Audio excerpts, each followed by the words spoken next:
Frank has 8 men off, and Mario's totally crunched. Oh, wow. ball game. It's over. World champion.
Well, hello there, everybody. Welcome to Monte Carlo again on the first day of the World Championship. It's Phil Simborg here from Florida and New York. I'm really splitting my time between the two. And from the BackgammonLearningCenter.com, where we have a lot of good teachers working for you. And I want you to be sure and smash the like button. I think you hear that a lot, but it's important to us. And today I am so privileged and honored to be doing the commentary for two of my really good friends, and I mean that. I spent a lot of time over the years with Akiko. We go to movies together. We travel together. We've been to Florida and New York together and up and down the coast on a driving trip. We're just great friends, and I love Akiko, and she is a 2-time world champion. And she's playing a relatively unknown, but known to everybody in the backgammon world, in the tournament world, Kazuki Yakoda, who is playing as well as Mochi or anybody in the world, from Japan, young man from Japan. I think he's 28. And Kazuki and I play Bazuki a lot, and we go swimming together at night quite a bit in Monte Carlo, and when we travel. He's just a great kid, very nice person. I'm rooting for both of them to win. It should be an amazing match. Two really, really great players. I promise you, Kazuki is likely to have a lower PR than Akiko, but people don't beat Akiko very easily. She just is a tough competitor. Just to prove what a tough competitor is, one day a few years ago, she felt like playing some poker, and she won the Japan Poker Championship. People may not know she's also an attorney. She graduated from law school. That's where she met her husband, Hiro, who is also a great backgammon player in Japan. He doesn't travel too much. Somebody's got to make a living, so he practices law, and she travels the world playing backgammon. So it should be a very, very exciting match. Usually I have a great co-commentator who knows something about backgammon with me, because we need to have somebody who knows about backgammon, but everybody's playing. You'll be surprised. What are the odds Mochi and Michi lost their first match? I would say the odds of that were maybe less than 10%. It's a 17-point match. They both lost their first match. I invited them both to come do commentary, but there's a second chance. They can still win the tournament after one loss. They can come back and win. And by the way it works is the winner of the losers or second chance bracket plays a 1-point match with the undefeated player for the championship. Last year, Frank Frigo went completely undefeated and won and beat Mario Cool, who came back from losing a match to win to get to the finals and lose to Frank Frigo, who won the championship for a second time. Now, if you weren't with us earlier, yesterday, my good friend Steve Sachs won the Monte Carlo Open, which is a highly prestigious tournament.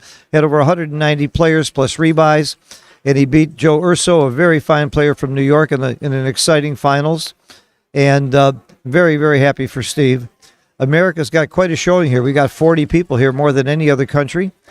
And last night I ran a Calcutta, and I decided it'd be more fun to, instead of buying teams with individuals, you bought countries. So we sold each individual country.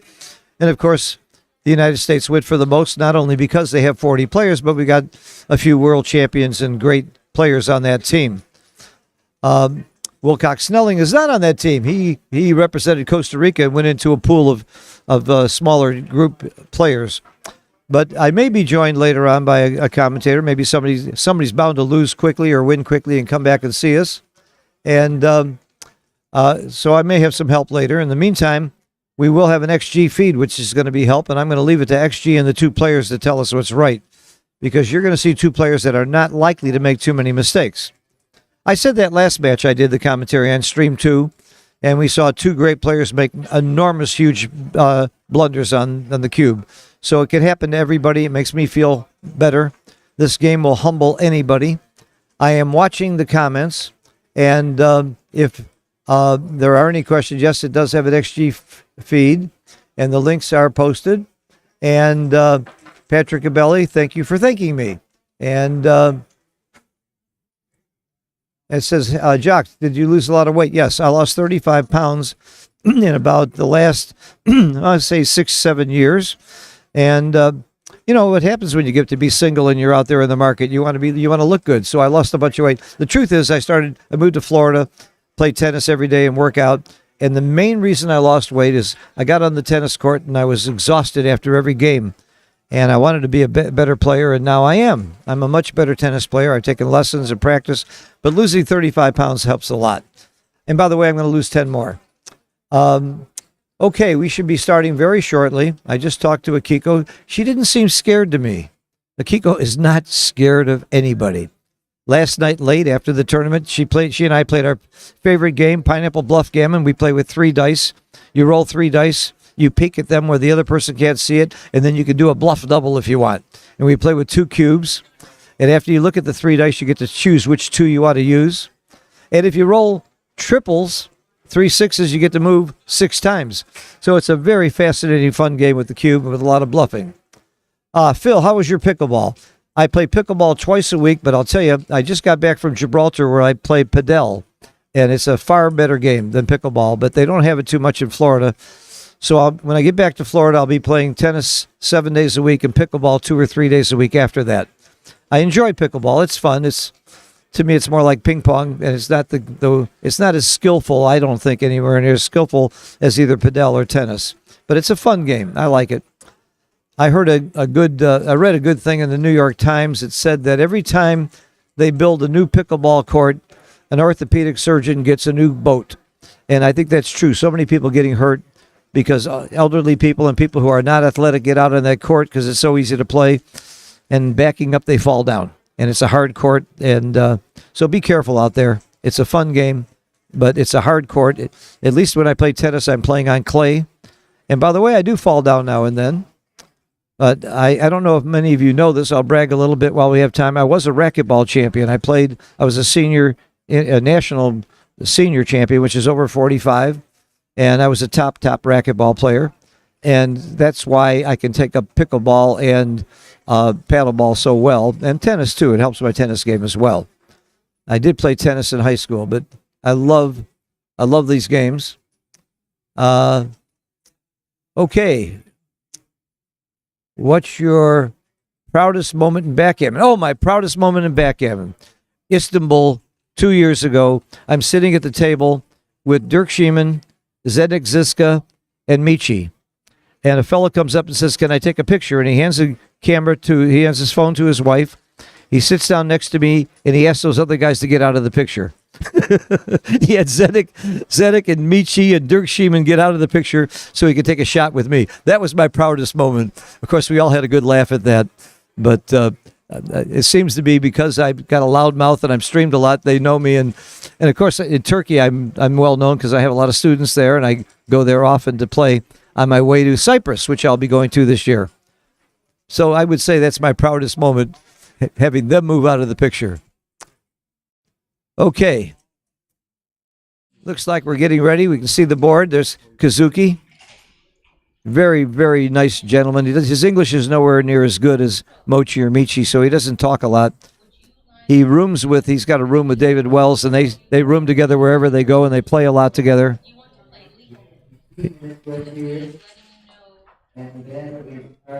My most embarrassing moment in backgammon. I'm afraid I can't say that online. I was warned about what I could talk about and what I can't talk about, but I guess one of my most embarrassing moments is when I timed out, and everybody's done it, but with the first time you do it, you're embarrassed as hell. If you let the clock run out, you lose the match, and I was winning the match at the time and just forgot, just didn't pay attention, and one of my favorite sayings is you don't learn from experience, you learn from your mistakes. And I never timed out again. So Kenji, the great legend of backgammon from Japan, timed out day before yesterday in the Open division. He lost his match in the Monte Carlo Open. We saw Steve Sachs.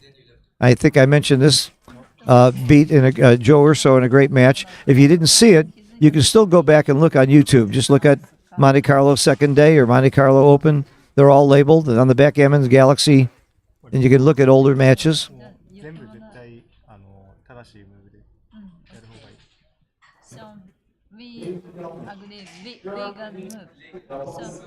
Okay, Richard Stubbe's online. Richard, it was great to see you in Sweden. We had a lot of fun there.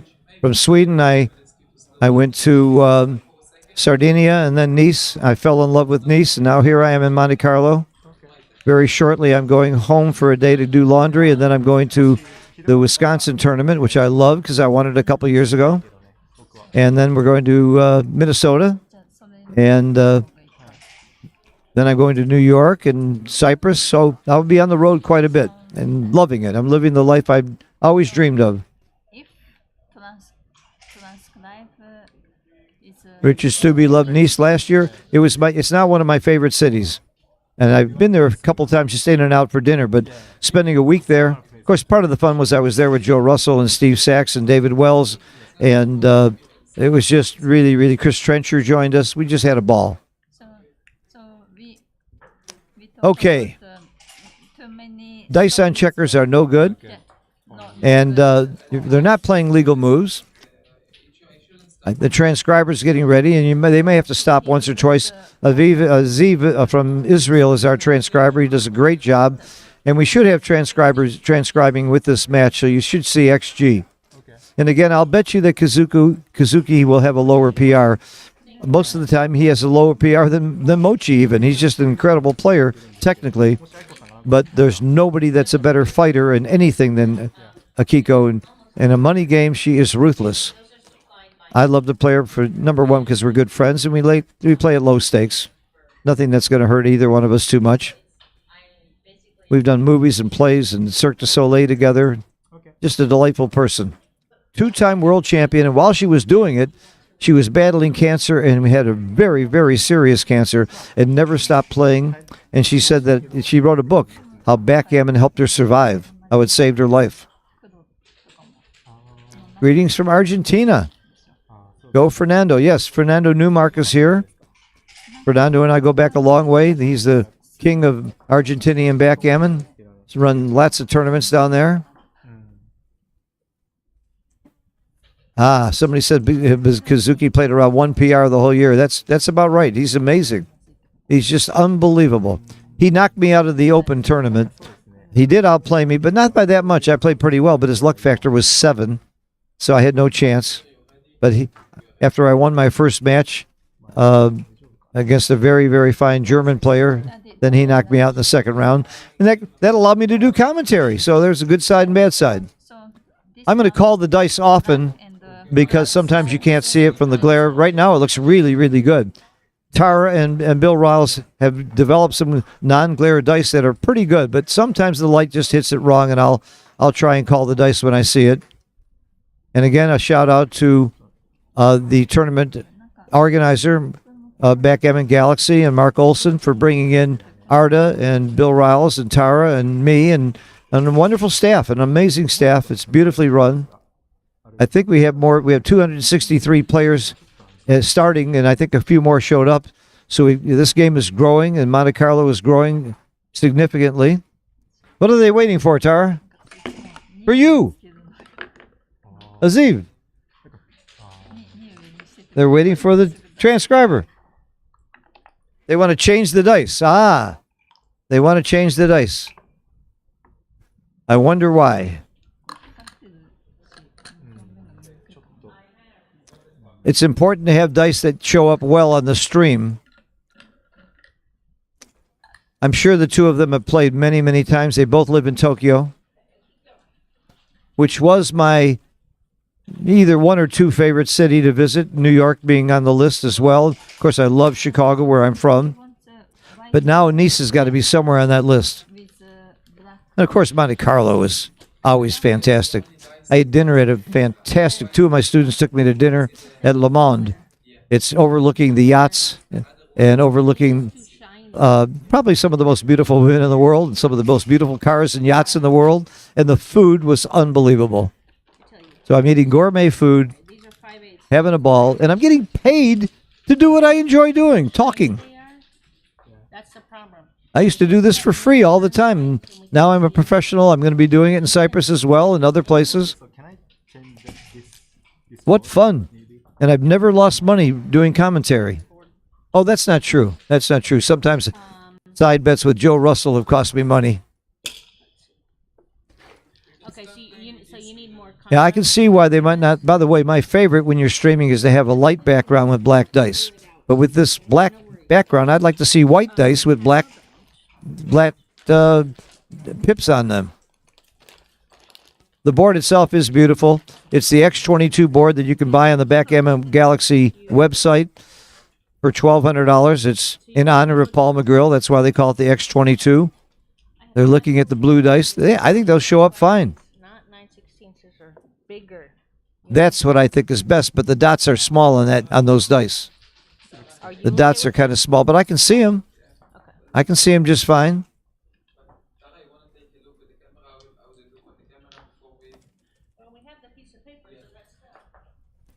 I think that works fine. Even though the dots are small, we can see them just fine. At least I can. I hope you can too. But again, I'll call the roll as often as I can. Look at them smiling and joking. They're good friends. The Japanese group, you often see them get together at tournaments for dinner or wherever. A black and a white. That's not bad. I actually like the two white. Wow, the blue shows up great. I like the blue. That shows up better than any of them because of the white dots. I'm going to tell them, Tara, if you're listening, those blue dice are beautiful. Use them. I love the blue. Yes, I have never seen dice show up that well on a stream. I hope Tara's listening. Use the blue dice.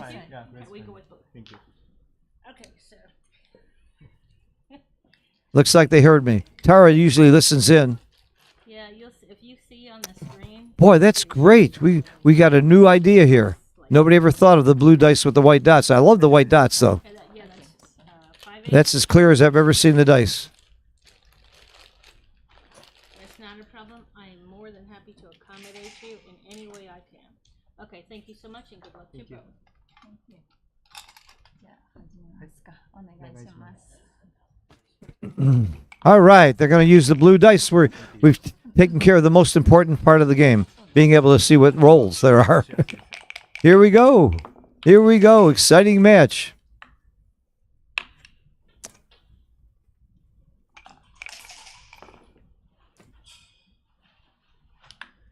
A lot of people hit 2 here, and I think it's silly to go to the ace point. There are times where you'll hit 2 and go to the ace point, but not this early in the game. And usually it's only with a 4-1 when there's a 1 split. Especially if he split with a 4-1, you would hit 2 with a 4-1. But most of the time you wouldn't. That blue dice is the best. Yeah. The best. It's great.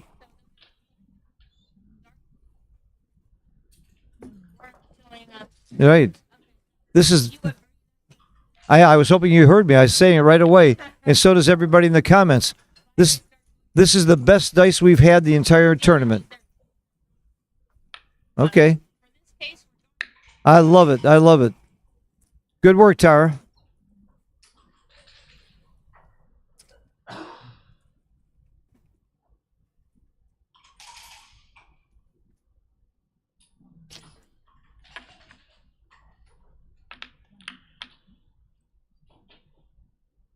This is the best play right here, according to XG, and nothing else comes close.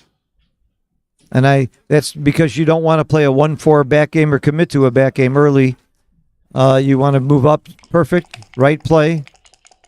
Congratulations, Akiko. A lot of people would miss that play.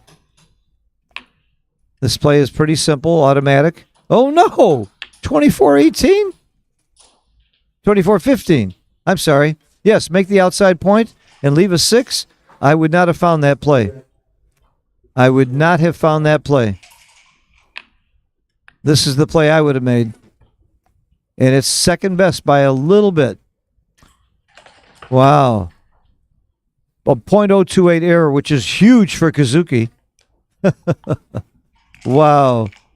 I think they're letting the transcriber catch up. 4-3. I guess the reason you leave that direct 6 is you force your opponent off your 5 point if they want to hit you. And if they don't hit you, you're in a better position. It makes sense, but I would not have found the right play. I would have made the same mistake that Kazuki made. This is an impotent roll. I guess you do some slotting. Oh, wow, you come up to the 20 point. Right under the gun, as they say. Nice play. That's a hard play to make. 6-3 is a very tough roll. You have to hit. You have to hit because you don't mind getting into a back game. You're way behind in the race. You don't want it to go. Making the 3 point is not that bad. .021. The hit is not easy here. Giving up your 8 point and being that loose, you're sort of committing to a back game. But it's what XG likes. I know I would hit because I'm a hitter, and I love back games. Okay, Akiko starting out with the right part of the play. As long as you hit, you're going to be in the top 2. Oh, that is overkill. Leaving the 2 blots inside is going a little bit too far. Okay, this is the third best play, but only a 2% error. The best players in the world are going to make blunders, and that's far from a blunder. A blunder, by the way, is what XG calls anything that's worse than an 8% error. When we developed the XG, when Xavier developed it with help from, he had 3 of us helping, me and Neil Kazaros and Mochi, we all agreed to use 8.8 as the threshold for what constitutes a blunder. And there was some history of that from Snowy.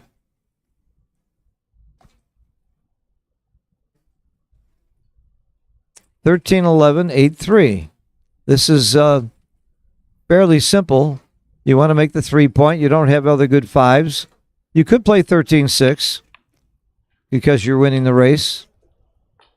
In fact, you're winning the race by so much, it's just a race.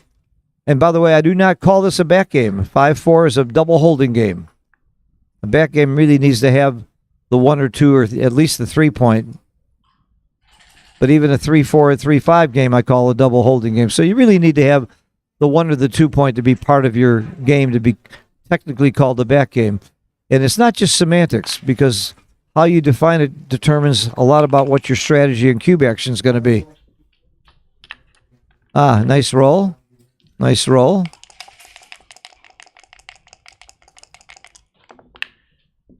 $61. I guess you make the 2 point. Or go to the 1. Oh, no, making the 2 point. How can it be that big an error compared to going to the 1? And Kazuki made that error. I would have done it too. My instinct, I said it right away. Make the 2 point. The 4% error. That's a big, big error for Kazuki, and it's nothing for me. Nowhere near a double. 4-2. It's getting a little difficult to play the checkers now. 8-2 is by far. That's the right play by far. This is the wrong idea. You don't want to get hit with against that board. That's the right play. Okay. Again, I'm going to be tired of saying that's the right play because it's going to be the case most of the time for both of them.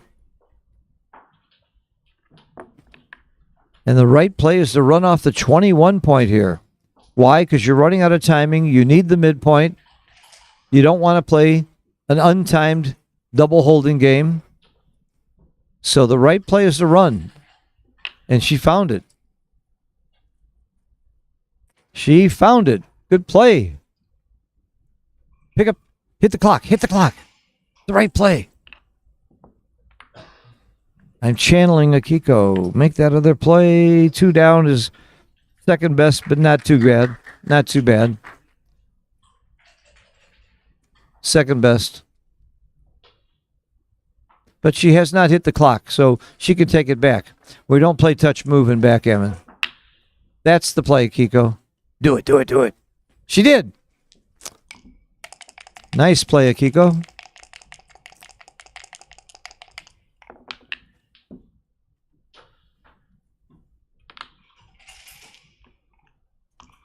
Because I'm alone, I can't look at the chat too much, but I'll try and glance at it now and then.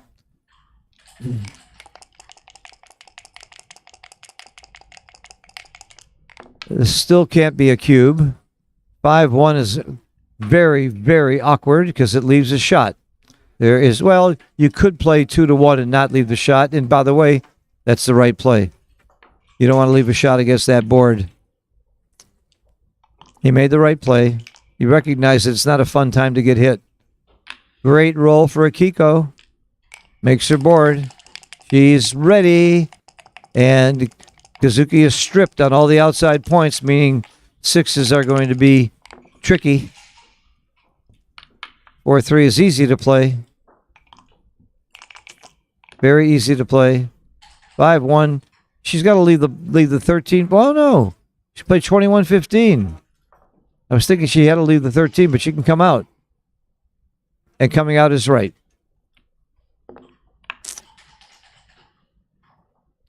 I think Akiko may be saving her energy for later. She knows she's going to play me after everything's done.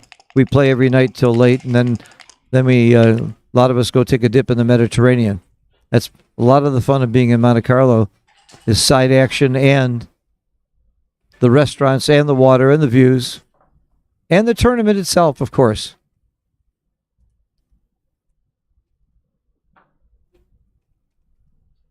Somebody asks, is that lady the referee? She's the monitor. In other words, she's going to make sure that that they keep the scoreboard right, that the clock stops when they take a break, things like that. She won't be a technical referee. She has no power over the game. But she'll also confirm if someone says, oh, did he roll a 5 or did he roll a 4? She can do that. Okay, we're getting closer to a cube here. It's hard to clear from 6 away. We're getting closer to a cube. I would be tempted. Let's see, the race is 40 pips. Yeah, I would be very tempted to double, but it's wrong by 6%. And Kazuki's not making 6% errors very often. We recognize how difficult it is to clear a point from 6 away. It's an easy take, and his only market losers would be breaking that point and not getting hit or rolling doubles. But it would really smart to leave a shot and get hit. If it wasn't a double last time, it shouldn't be a double this time, and it's not. It's even worse this time because he's more stripped than last time. But he's looking at it. Doesn't cost anything to look. Kazuki is a very deliberate, serious player. And you'll never see a smile or joke from him during the game. When I played him, and I've probably played him 20 times when you count the times we played Bazuki and Pascal again. Oh, wow. That's a real blunder for him. It's a 10% error. Wow. How many times in a year would you see Kazuki make a mistake that big? And of course, Akiko jumped on it. That's really something. That's very surprising that he would make that big an error. And I'm not trying to be cocky because I readily admit I'm nowhere near as good as these players, but I would not have thought about cubing there. I would have thought about it, but no way I would have cubed there. That is a shock. I bet you're still playing under 3 PR or somewhere low. We'll see what the PRs look like in a second. A lot of shot-leaving numbers here. I bet you he's not happy he gave that cube.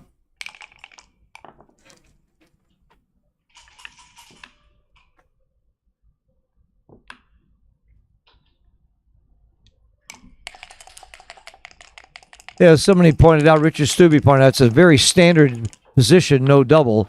Doesn't take a genius to know that you don't double that position. It's like a reference position for many of us. And he's punished for it. He is punished for it. She gets the hit.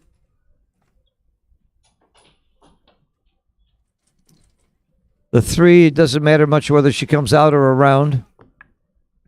And she's going to redouble fairly soon because Kazuki's got a bad board. If he doesn't come in very quickly, she's going to have a redouble. She's down 18 pips in the race, but coming in on the 1 point there. Yep, there's a redouble, and it's a big pass. It's almost not too good, but you don't lose much by playing on. Few ways to get hurt. So Kazuki is really punished for that bad cube. Rightly so. It's nice to see people rewarded for good plays and punished for bad plays, because often that's just the opposite of what happens in backgammon.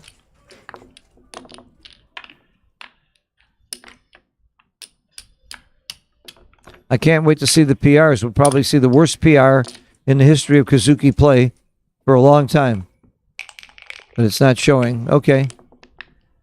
So Akiko gets the first big break.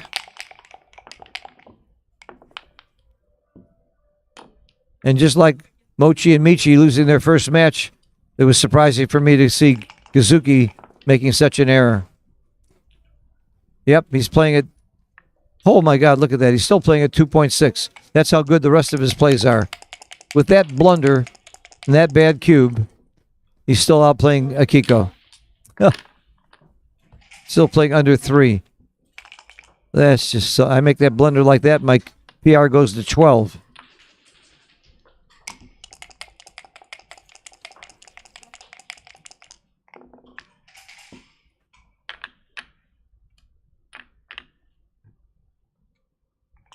Matt Cohn-Geyer. Nobody in the world I know of is better at calling somebody's worst roll quickly or best roll. He sees it so fast.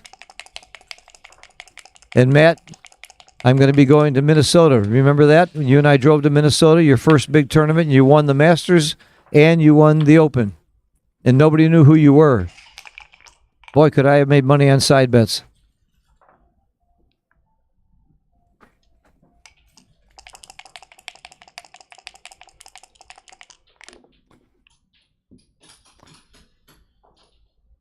Mm-hmm. 13-6 is correct.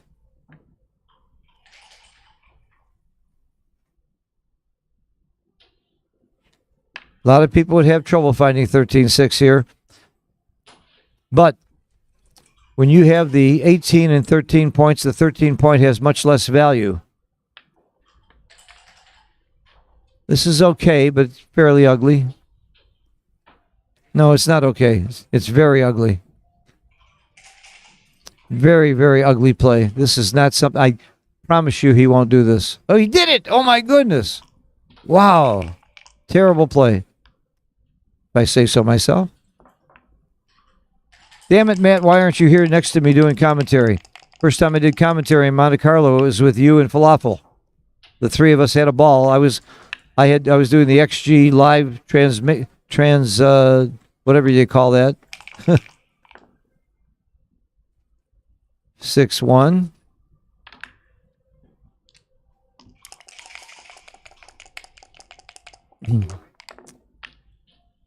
Very, very good roll for Kazuki. Anything that moves his checkers and doesn't leave a blot because he's winning the race and he doesn't want to leave shots.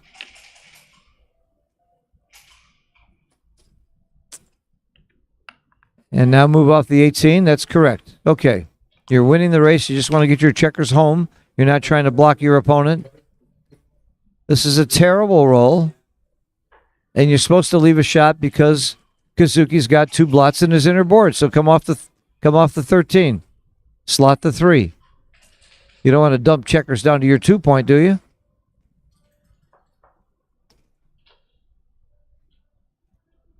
Those 2 blots in the inner board and Kazuki's inner board shows it why it's right to leave the shot.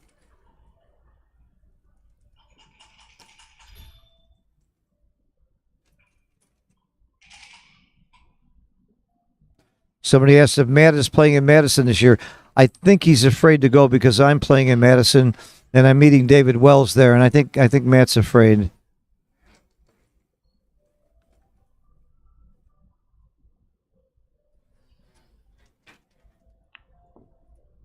Ugly, but not bad. 0.009. I'm surprised. I would come off the 13. I really would make the right play here.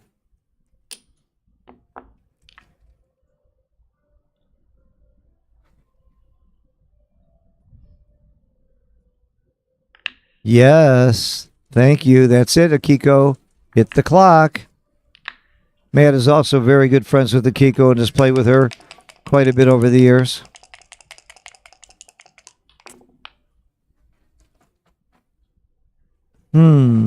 Now, do you split the back checkers? Yeah, it was right. 15-14 was right. I would have split too. I certainly would have thought about it because the indirect doesn't hurt you that much and it gives you a lot more flexibility to split 15-14.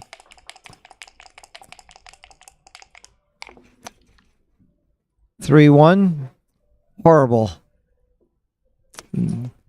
If he'd have split last time, this wouldn't be horrible. But now you just clear the 4-point. That's why you split last time, for this flexibility for rolls like this.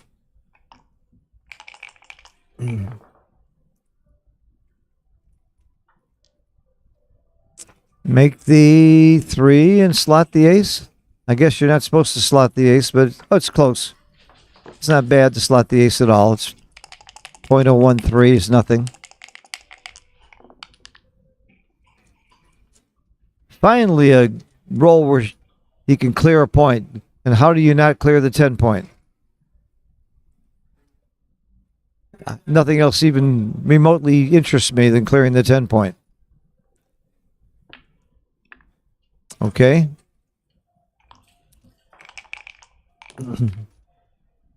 Oh, 20 pips puts her up 8 pips.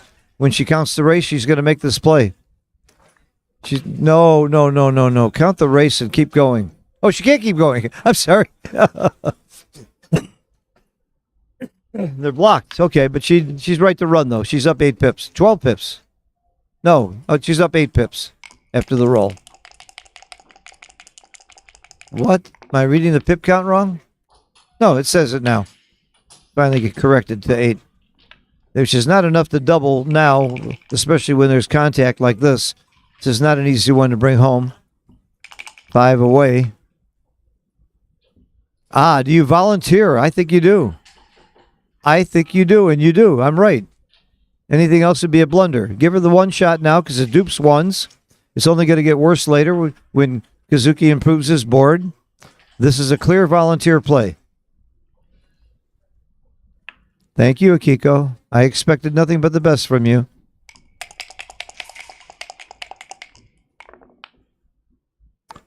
And I expect nothing but a hit from him. Hit and lift is clearly right. You don't want to get hit back now. Oh, in is good. Where's the 1? She's supposed to go to the 20. It's close to play 8-7. It's very close. If he has a 4 or a 2, he's going to hit. If he has a 4 or 2, he's going to hit. Or a 10. Oh, that's a joker. What a turnaround. Akiko had this game won. She was on the verge of giving the cube, and boom. What a turnaround. He's up 17 pips. If she doesn't come in, it's all over. Double pass. Double pass. Not even thinkable. All right. Now we got a closer match at 2-1. More exciting, more intrigue.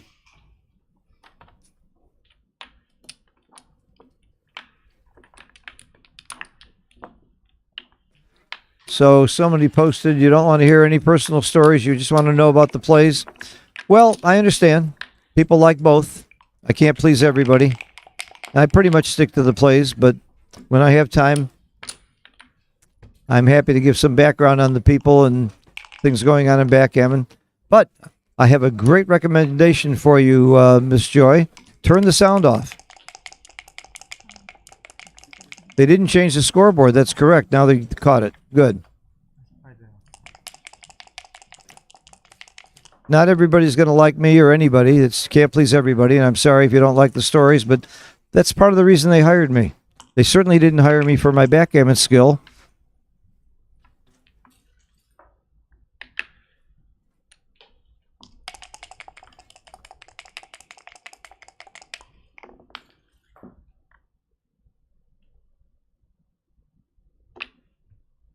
Okay, double shot. How's that for expert commentary? I noticed it was a double shot.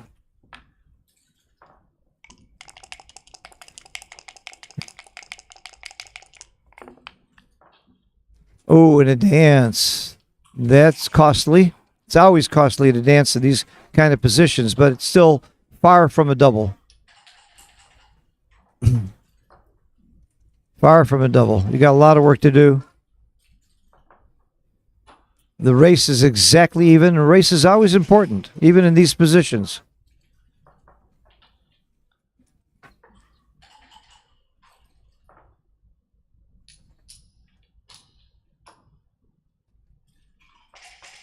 I can't believe she's thinking this long about it. It's a clear no double to me without looking at XG.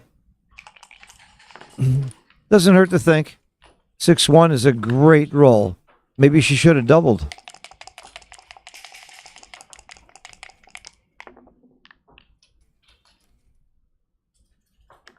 Now she's going to flip it out there, and it's a pass. She lost her market. She was right. She should have doubled. But it was a market loser to make the 5-point and have a dance. And according to John O'Hagan's rule of market losers, you need to lose your market about 25% of the time. And I'll bet you there were not 25% market losers, or XG would have said it was a double. Which means that 1 out of 4 times you have a sequence like where you make the 5-point and they dance. That doesn't happen 25% of the time. That's why it was still not a double. Plus, you have to subtract the bad rolls. You could have a bad roll and he could have a good sequence, and you could be very sorry you doubled. But O'Hagan's law is genius. I think it's the second most important law in backgammon after Woolsey's law. And since Matt Cohn-Geyer is watching, I love Matt's law, too. It's very important to me. What's Matt's law? Anybody besides Matt know what that is? Focus on the key issue. Look for what's the most important thing. Focus on that. You really need to get that back checker out, or you really need to stop him from getting out, or you really need to stop him from winning the race. You really need to not get gammoned. Whatever the key issue is, that should force your play.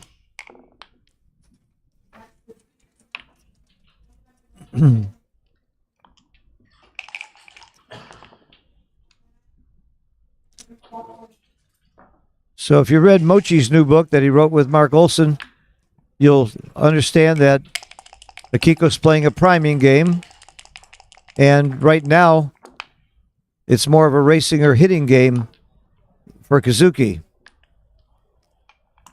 And that can change every roll. Now Kazuki may have a good priming game after making the 4-point and hitting. I do not anchor here, and neither does XG. It's too soon to make that 2-point anchor and get stuck there.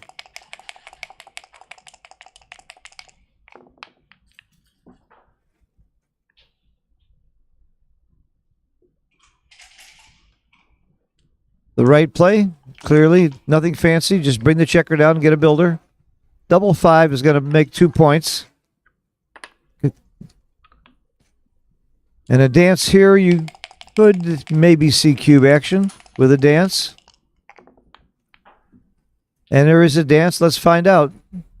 This could be a cube, and she doesn't think very long about it. I think it's a take, but I could be wrong. Maybe too many gammons. There's not a lot of checkers in the zone. I can count. It's a pass. I was way off. I thought it might be a take, and I'm way off. Big, big pass. The cube is clearly good. Clearly was the right cube. The last match I did the commentary on, we saw a horrible cube but a horrible pass. So you can't always count on them doing the right thing, but I would bet on Kazuki getting it right. Although I might not have gotten it right. I might have taken this cube.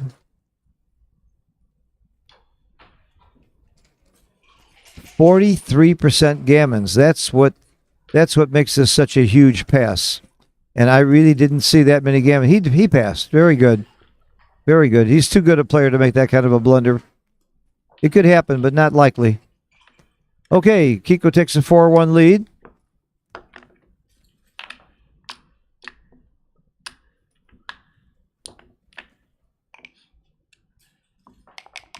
I love them blue dice. I don't have to call out the dice. We can see them clearly. First time this year.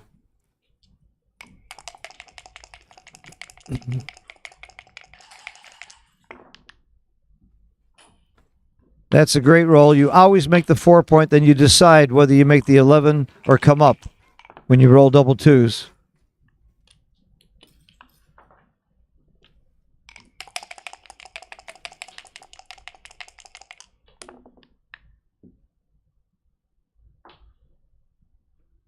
Looks like a run to me, and it is.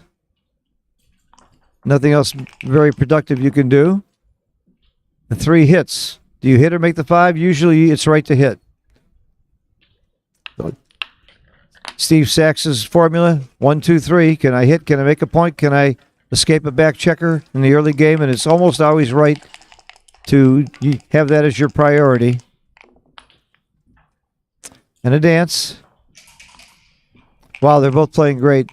2 points and 3 PR. Very good play by both of them. And that's even with a couple of blunders and mistakes along the way. That's how good they are. They can make blunders and still play 3 PR.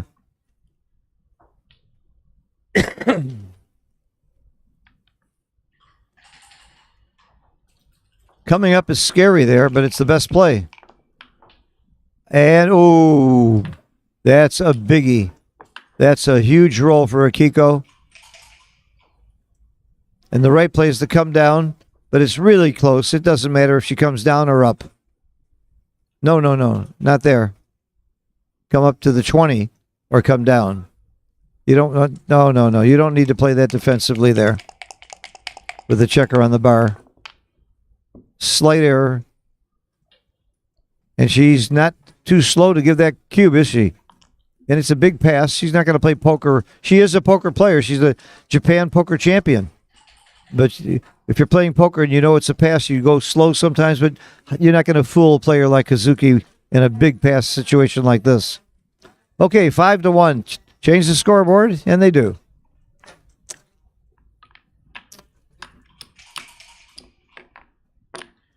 Okay. Take a break.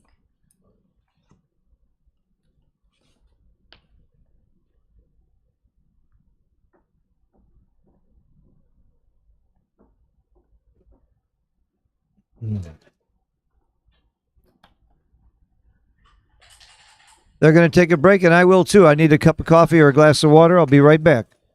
Stay tuned.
Oh, here's interesting.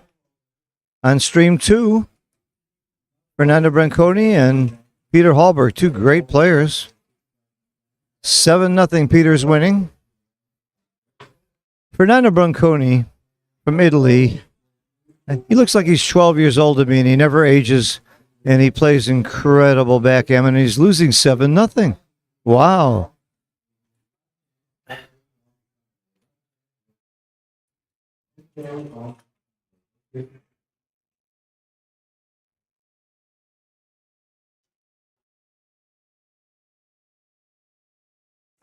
Alex, does anyone else find the board on the left much more visible on the stream? I don't like the board, the colors of the board on the right. The blue on blue is kind of close to watch, and the white fades a little bit.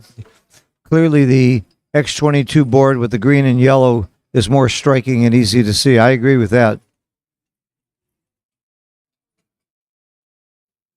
Phil, can you tell us your stories with the Kiko and Pineapple Bluff game? Sure, I'll tell you one quick story. We always play the winner buys dinner. One night in LA, I beat her for, maybe a couple $100. And I took her, she wanted to go to a good Japanese restaurant, so we went to Masahito, which is #1 Japanese restaurant in the United States. Dinner cost me about $450. A year later, we play, and she gave me a 64 cube, and I lost. Anyway, I lost over $1,000 to her that night. She took me and my son Dan to dinner, and she wanted Ethiopian food, and the bill was $40. So that's my favorite bad beat story with a Kiko on Pineapple Bluff Gammon. But those are 2 times that we played. We probably played 50 times. But we also like to play Bouzouki. But Pineapple Bluff Gammon's her favorite, so we have a lot of fun with it.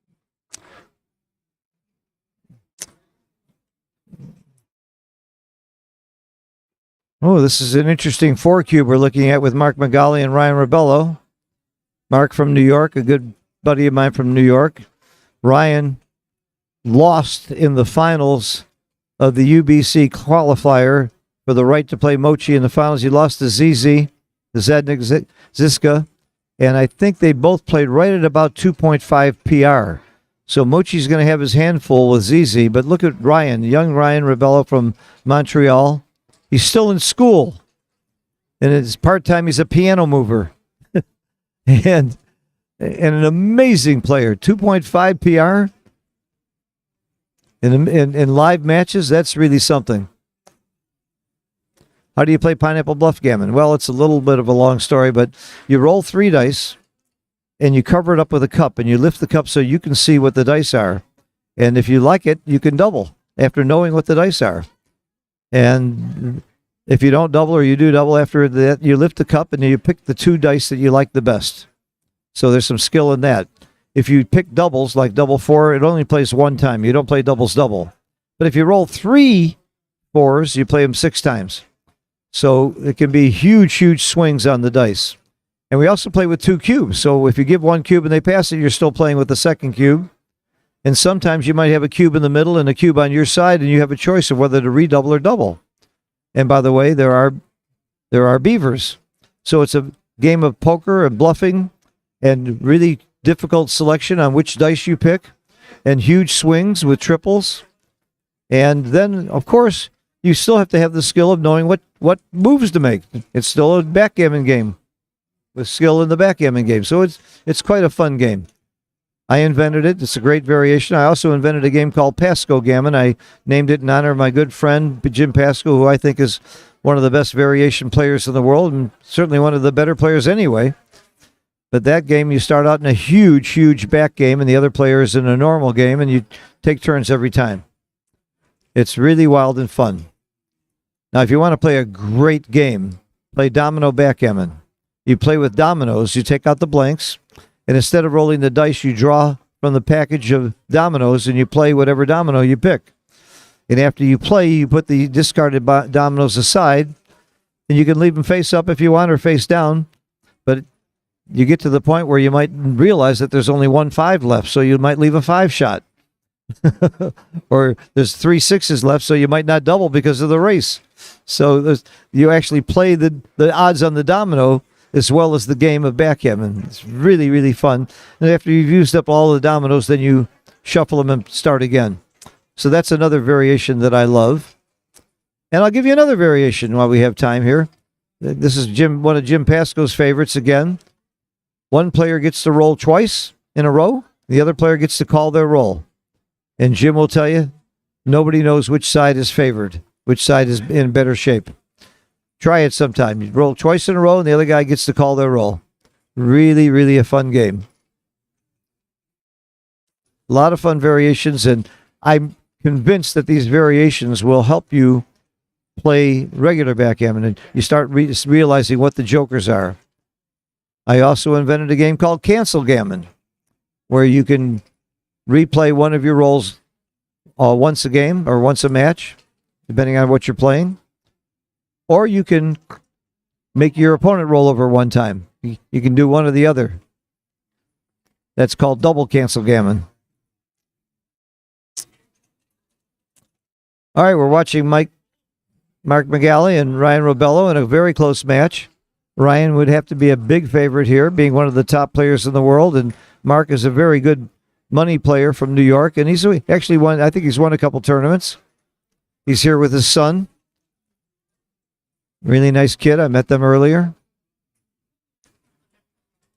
I played a lot of money games with Mark in New York when I'm there. I'm there often. Okay, we're getting ready to get back to Kazuki and Akiko, the main attraction here. You don't see a lot of people in the viewing gallery live here because everybody's playing.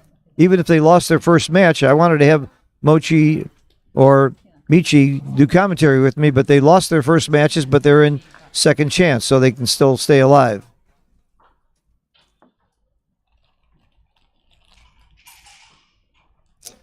These variations posted somewhere. That's an interesting idea. Maybe I'll make a website with all my variations and show samples of them and even have some videos. That's something that's a good idea. I think I'll make a website of that sometime when I have some time. How is Frank Frigo doing? He won his first match. Frank Frigo is, of course, the 2-time world champion who won last year. He tried to get room 1066, his lucky number, the Battle of Hastings, and he wasn't able to get it this year. But he had it the first year, and he came close to that room the second year, and tapped on the door every time and won the tournament. Okay, here we go.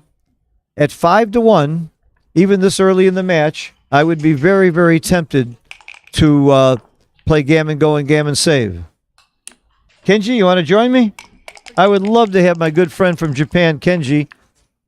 Kenji, join me for the commentary. You know these players at all? Have you ever heard of them? I know very much. And me and Akiko, me and Yokota play many games in Tokyo. Many games, Many yes. games. You play a lot of money games with them too, don't you? Of course, and Yeah. but they are very strong. Yeah. I am just idiot. If you don't know Kenji, you don't know backgammon. He is the father of backgammon in Japan.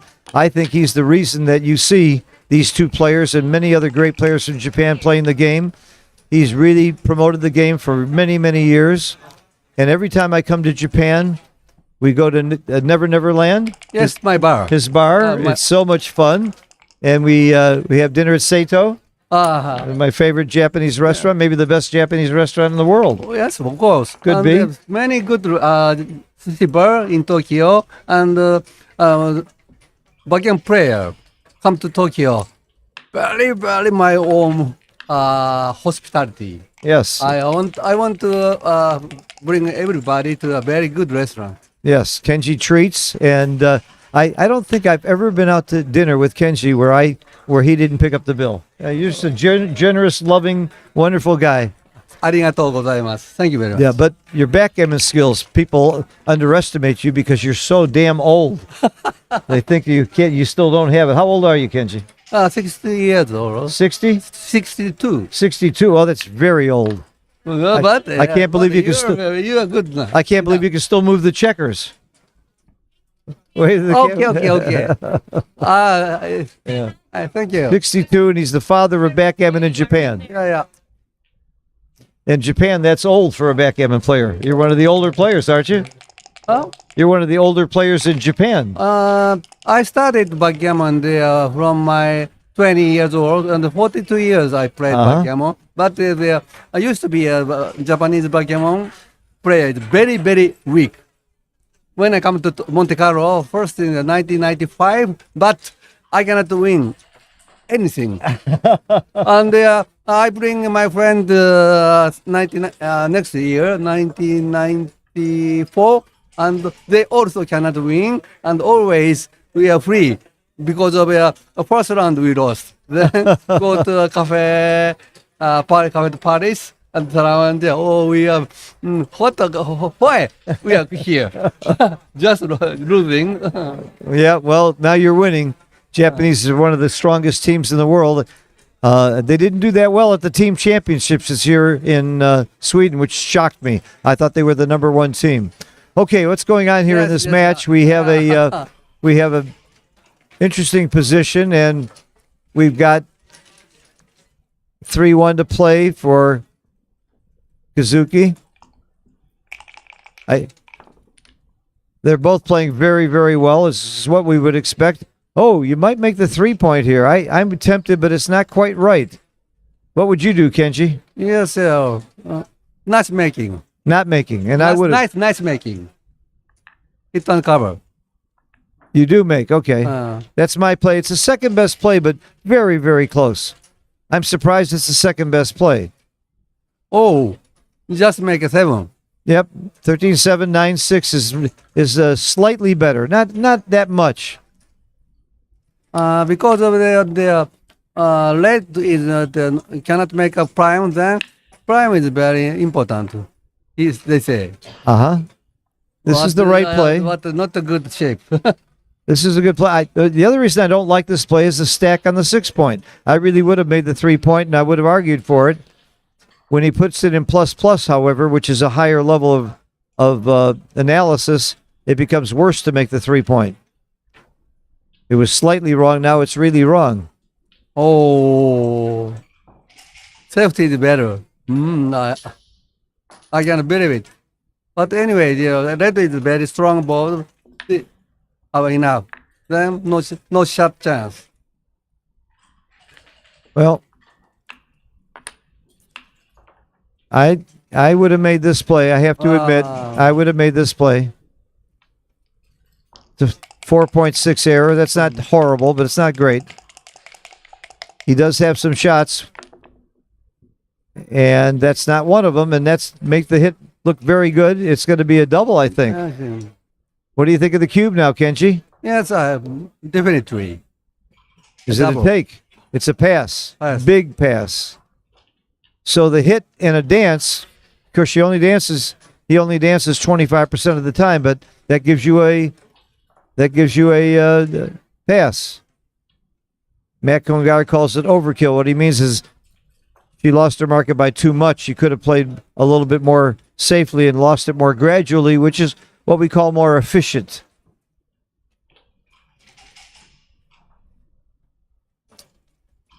And you would, if the cube was turned, as Matt points out, you'd make the 2-point because your gammons are activated. There ain't going to be any gammons now when he passes. And he's going to pass. Yeah, double. He's going to pass. I count 12 checkers in the zone. In a blitzing situation, that's almost always a pass with one on the bar. By the way, the reason I count 12 checkers in the zone is I count 3 that aren't. That's one my trick is I count what checkers aren't in the zone. It's much faster than counting the ones that are.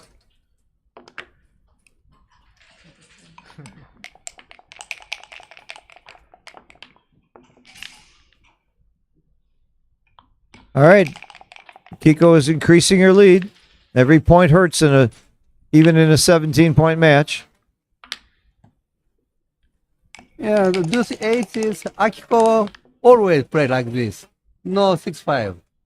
Never? With a 2-1, you never slot? Never slot. You got to be the only person in the world that says that. How about she never do that. Never slot. I have maybe I play with her many times. Only need a gammon. A gammon go. Gammon go. Gammon go, Only you gammon slot. go. But as usual. Wow. Oh, Wow. 24, 23. She's Kenji, her style. I always slot, Kenji. I'm the opposite of you. I always slot. How about slotting 6-5 to 1? That's Jim Pasco's play. 6-5, 6-4. Yeah, I know. Pasco gammon. That's the Pasco game. Yeah, the Pasco gammon, right. Yes. Right. Okay.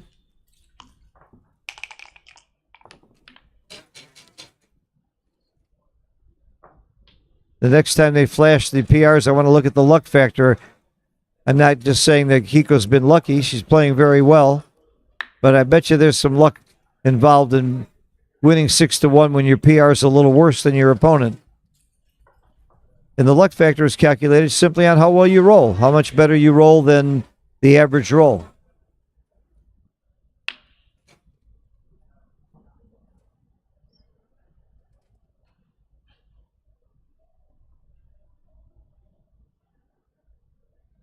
This is not an automatic play. Yeah, I'm tempted to come up, and it's very wrong. Very wrong. That's a blunder. You're coming under the gun. You're outboarded. It's just not the right time to come up. That's a big mistake by Akiko. What is her style? Sometimes. Yeah, 2-1 is no slot, but and if many people, take coming back to him, come to fight with in the field. But always she's go there. She, It's a habit. Style. It's a habit. Yeah. Bad habit. So we saw a good double and take.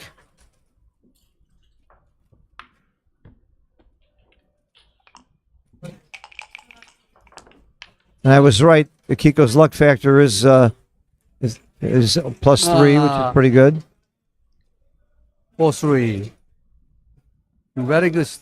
That was a good play. A great roll. Making that anchor gives her a lot of relief from not getting gammoned. Do you hit off the ace here? I don't know. Unstack? Yep, that's right. That was my gut reaction. Unstack and take away half the roll. Plus, any other 5 is not very productive anyway.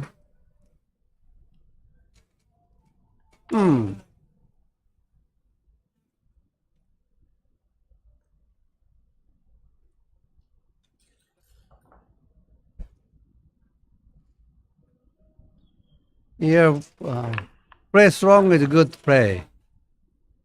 We have big love news from Monte practicing Carlo. there. Jim Ross won his second match. One of my close friends and student. Every time a student wins a match, I feel like I've done something right.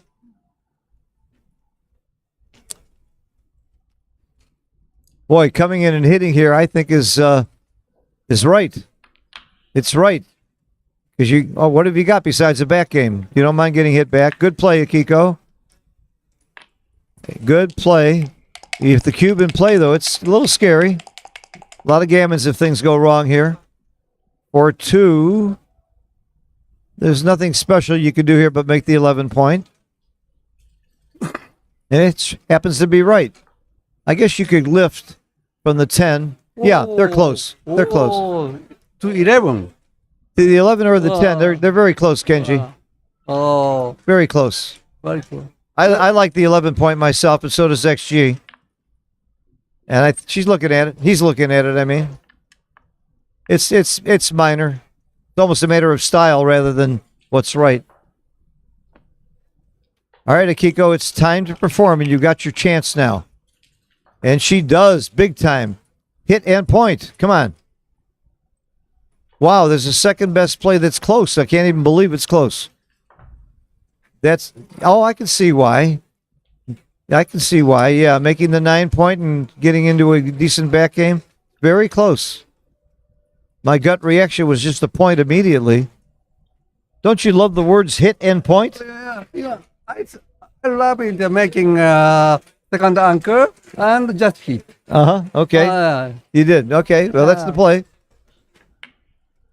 But anyway, the 7 and the bar point is open then. This is a very good play because of 24 from bar, and they can sometimes Akiko can make a bar anchor, and but also Akiko is want to go ahead, not to back. But those were two plays that were dynamically different and both close, and they're totally different ideas of whether you make the second point, innerboard point, or go on the offense, and they were both close. That shows you how complex backgammon can be. This is easy to me.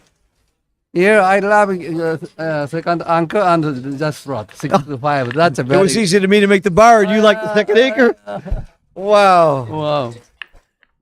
I'm wondering if you played. Deuce and AC 6 to 5 is, yeah. Okay, well, they're close. They're close, but the bar point was better. Largely because she's committing more to a back game here, and it's not well timed. I like the other play. It's going to be a hit and down. What else is there? Oh, does he could come out, but no, hit and down is all there is. Oh, slotting the 7 point, hit and slot. He's looking at that, and it may be in this position. It wouldn't be that terrible to get hit off the bar, and if he doesn't get hit off the bar point, it's a strong game. It's right to slot the bar here. You know what? I would have found that game, that point. I would have found that play. That's for playing Backgammon. We were talking earlier about playing variations, playing big back games and defending them. You know to make plays like slotting the bar here. Also, many of the times when you get hit, they have to break an anchor. I love it, Kazuki. Beautiful play. Beautiful play. Beautiful play. What a great player. She can't hit. And if she could, look at what would have happened. You have to give up one of those points. All right. Easy. Very good play. And 24-22. Yep. The split is very, very natural. You don't want to get stuck back there and have to break points. 6-5, you just run from the back. There's a hitting play here that's close. Didn't occur to me. The hitting play commits more to the back game. Yeah. Oh, that's a good play. Back game. That's a good play. That's a good play. .004 is nothing, Kenji. You wouldn't have done that? Yeah, just 5 to 11. Because of it, and want to put the checker in the 5 point. That's it. To make a 5 point, it's okay, but it's a 3 point. Next, if Kazuki hit, it's okay, but no hit. And do you cover the 3 point? That's a game. Yeah, I don't want to. Yeah, you're right. I don't want to make the 3 point. You really want to keep your points in order on your side of the board if you're playing a back game. And this is very suspect timing. I think they're stopping for the transcriber. Pretty sure they are. Yes. They're letting the transcriber Aziz catch up. Nice time to take a break in the middle of this game. I think both players are happy to take a little break now. This is a tough game. This is what we call a PR buster. This kind of a game.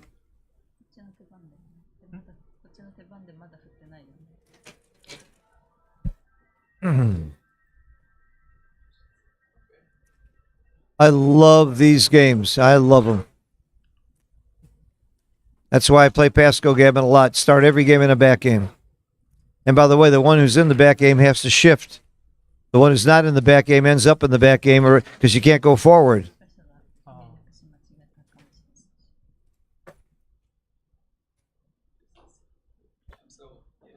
The reason you see no XG feed while I'm commentating is because they're fixing the XG feed, I think, right now.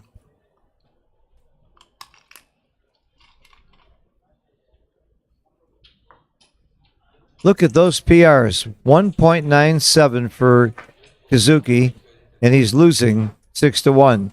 And it's a +4 luck factor for Akiko. So we have to say that Akiko's had the luck so far.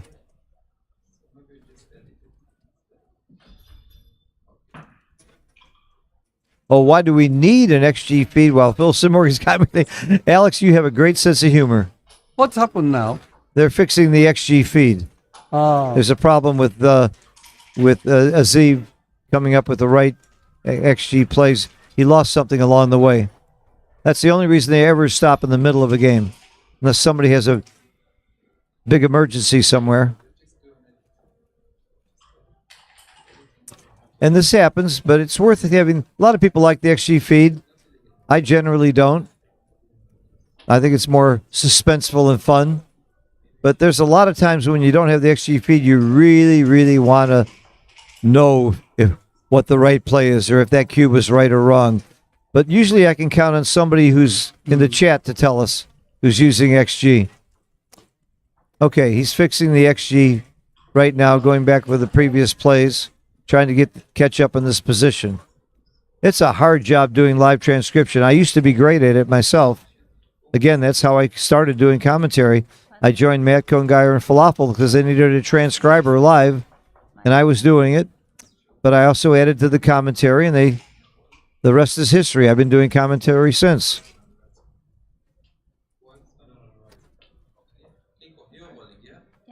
We all miss Falafel, passed away a couple of years ago, and I miss XG, who stopped. He didn't pass away, and we still miss him. Come back and play more, Matt. Oh. All right, we're ready to go. Kazuki. Oh, now we're time. This is a bad going too fast. This is going too fast.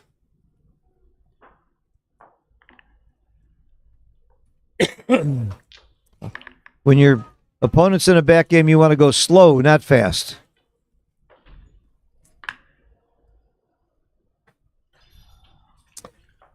He's supposed to move all the way around to the 6 point with the 24, the 6, and then come out with the other checker.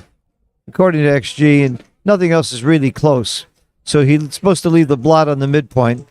You shouldn't be that worried about getting hit, because getting hit actually helps his timing and hurts Akiko's timing. So don't be too afraid to leave a blot or two.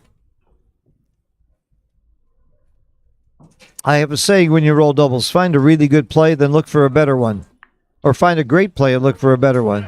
Yep. This is the play. This is the correct play. Put your checkers in the most efficient places. You want to spare on the 6 point is nice. You don't want to go to the ace point. You don't want spares elsewhere. But since there's so many ways to play it, you have to take a while to find it.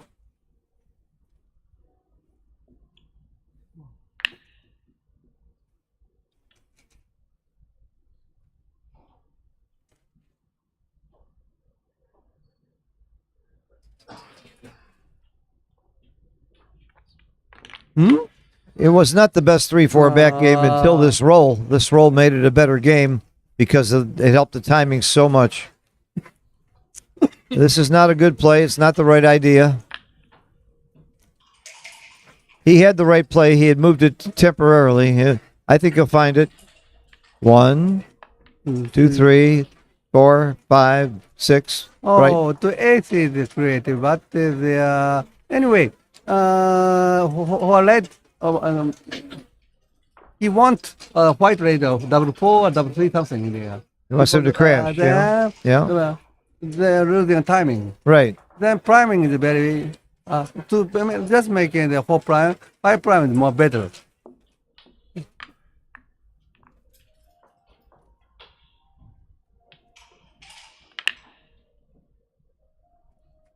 He's burning a lot of time in his clock for this play, and it's still very early in the match.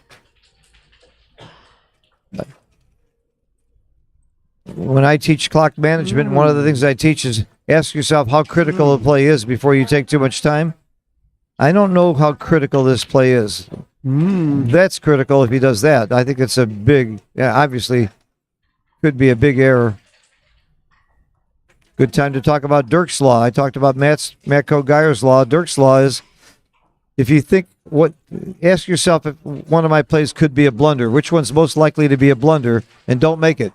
This one could be a blunder. Wow. Wow. Not a good play at all. Not a good play at all. He's really solidified. I want to hit more. Yeah.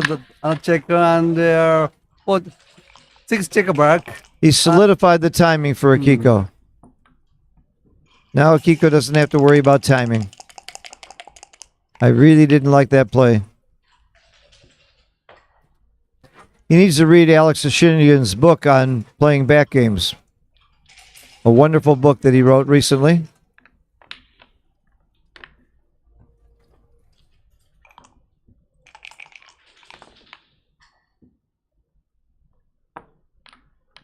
Go out to the bar or slot? 5 is very good. That's good. Double 2 makes the bar point. Do you want to make the bar point? No. No, I want to make in the... You're not trying to put blocker, so you're trying to come in safely.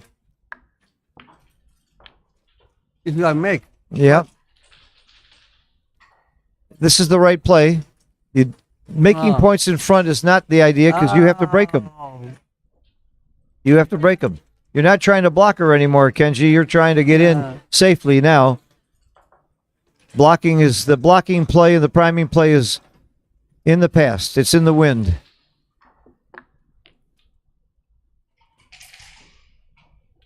A lot of bad numbers if you make the 9 point. It's not an easy play to find over the board.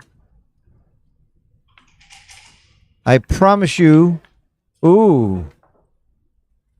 That's interesting. It's not bad. It's not terrible, but it's not the right play. You're not going to be happy if you roll a 6-3 or 6-4 next roll. Something out. Maybe in the 2. No, out is right. The 6-4, then I think in the Kazuki's not going to be happy if he rolls a 6-3 or 6-4 next time. yeah. This is the best play. Best play, of course, in the 6 here. Very good play.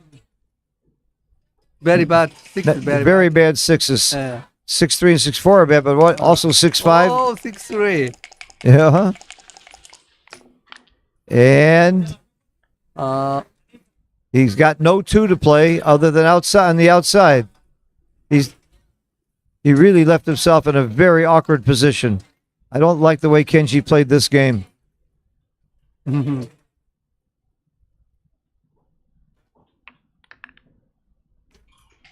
Wow. 5, 3, 4. 5s, 4s, and 3s. It may not be a recube because her board isn't strong enough. And also the score. That's right. Also the score. Because of the score and her board, it's not a recube even with all those shots. All right. She hits 2. Double shot. Yep. Great shot. Yeah. Hitting 2 is about the only thing that might make it look like it could be a cube coming soon. But he comes in with both. Great roll. Still far from a redouble. It's hard to redouble when your opponent's up 64 pips. And in this position. Be a monster blunder. 0.6 blunder. You're not going to see her make a 0.6 blunder. Not Maya Kiko. She's not going to do that. Ah, good roll. Fantastic roll. I like the 3 point here. I haven't seen XG, but I'll make the 3 point. And it's right by a lot.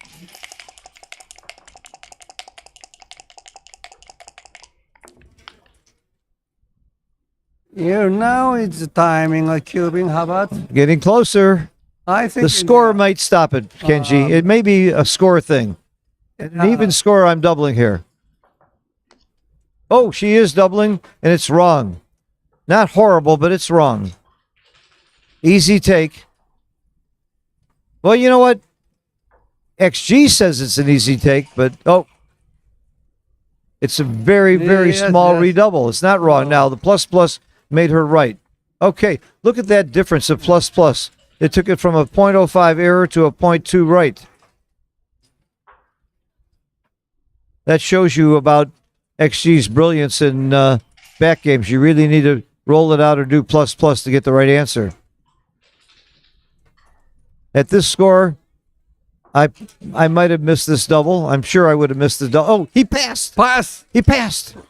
Great redouble. Way to go, Akiko. Did I tell you at the beginning that she's so tough over the board and she's intimidating? Akiko. Great double, Akiko. It was a double, but even if it wasn't, you're going to get a pass here. It's an amazing double. All right. This is pretty much what I predicted earlier. You're going to see a much better PR by Kazuki, but that isn't any indication of who's going to win the match.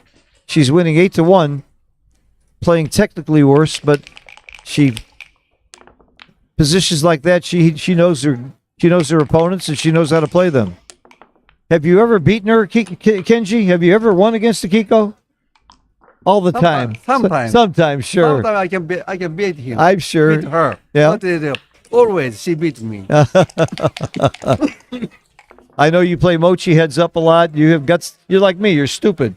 You're stupid. You look smart. You're a dentist. You should be smarter. But I love backgammon to play. So you'll play Mochi, Kazuki, Akiko, Yeah, anybody. play it. I play them all too. But I only play in variations. I won't play regular backgammon with any of them. What a waste of time for me. All right, 8-1. Big lead for Akiko. And I really don't like the way Kazuki played that game, and I don't like the way he handled the cube. And yet he's playing under 3 PR. So that shows you. Go to the Backgammon Galaxy app and hit that you like it on the App Store. That'll get more people to buy it and use and be more popular for backgammon. Little advertising going on here. I get paid to do that.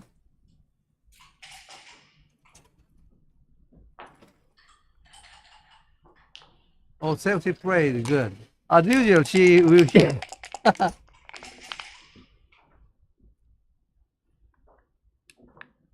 Yep, it would be very wrong to make the 3-point, lose your 8-point, and in this structure where your opponent is stacked, you really like to make an anchor when your opponent's stacked like that. This is just a simple running play. Even though there's a double shot in the outfield, 16 times they don't get hit. And the 20 times they do, it's not the end of the world. And see, didn't get hit.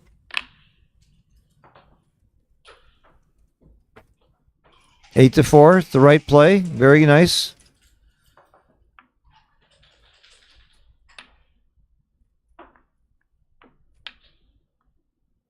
Well, I've learned that I'm going to play Pasco Gammon with Kazuki. I've been playing him mostly Bazuki, but I think I thought he was pretty weak on that back game play, and I'm going to start playing him Pasco Gammon because we play for money too, and I'd rather win some money than lose some.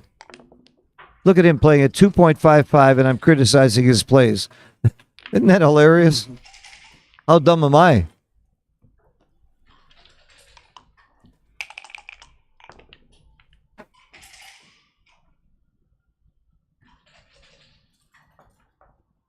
Both off the 6-point or 13-6. Leave no shot. Your only game here is a race. You don't have a priming game. You don't have a hitting game. You're playing a race, so play safe. It's very hard for me to play that kind of game because I just don't like stacking the checkers and being safe, but what else can you do when you're winning the race or it's close and you got no other game? Also, your opponent has you outboarded.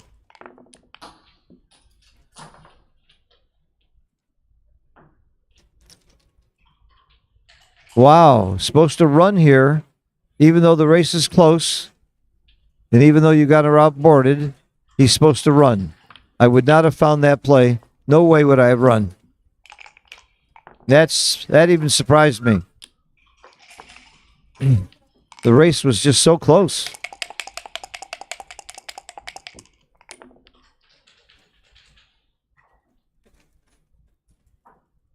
Now he can't run because the board's better. Oh, it's not that bad. 21-11 is not a bad play. It's slightly wrong. Oh, as usual, don't break a anchor, but it's not so bad in this case. It's not so bad, but I wouldn't have raced either way, either time. Last time and this time, it wouldn't have been on my list. But you lose the midpoint if you don't race, and you lose all outfield control, which hurts. He's certainly thinking about it. First thing he did was count pips. Are they both fast at counting pips in your experience? Do you know if Kenji is fast at I mean, you don't know if Kazuki? He is very smart. Yeah. Counted very fast. He's very fast. And when I play together, he told me. He tells you the pip count. How much? Very nice. It saves time. In our chouette, we have the fastest player do the pip count and tell everybody. How many? He told. Okay. Several times. Always he count to me for my pip count. Okay. What they do. Very nice. And now then you get lazy and stop counting pips. That's what happens. He's teaching you to get lazy. It's a smart idea. Very good. And always have to pip count running. But Running pip count, okay. 62 years too tough. What you can do. I can keep a running pip count after I've counted it too. I do, but not from the beginning. I know Matt Congeyer can and sometimes does. John O'Hagan does, but I think it's very distracting to try and keep a running pip count all the time. But once we get to a racing position, I'll count and keep a running pip count. All right, this play was close. It was close. I was actually surprised about the racing play. There is clearing the 11 is nothing else comes close. Everything else is ugly. She's found it. No. Don't leave the shot. No reason to leave that. Oh, Kiko. Kiko, don't leave the shot. It's deadly. It's not worth it to make the 3-point. That's it. That's the play. I wish I could hit the clock for her. Not that I'm rooting for her. I'm rooting for both of them. She's not sure. She's going to make the wrong play there. It's a blunder because getting hit here is almost fatal. And she's not punished. There's no 7 on those dice.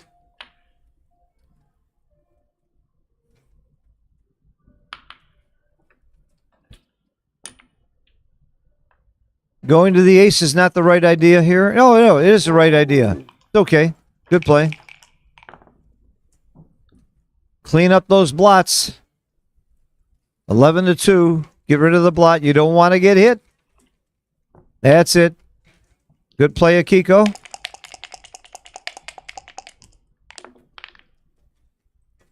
Ooh, big roll. Takes the lead in the race. Gets unstuck from that play. Race is very close here. So after this play, the race is about even, and that may well suggest she stays back, and I think she should, and it's right to stay back. You don't come off the 13. If you're in an even race and your opponent's on roll, you're actually losing the race. Why not make the 2-point? Well, because you probably don't get a shot this time. It's not a big deal. There's no way you're going to get a shot on this roll. He's counting the pips. 1 pip difference. I would use colorless counting here. If you don't know colorless counting, go to my YouTube and search for colorless counting. You can count the difference in pips very, very fast in these positions.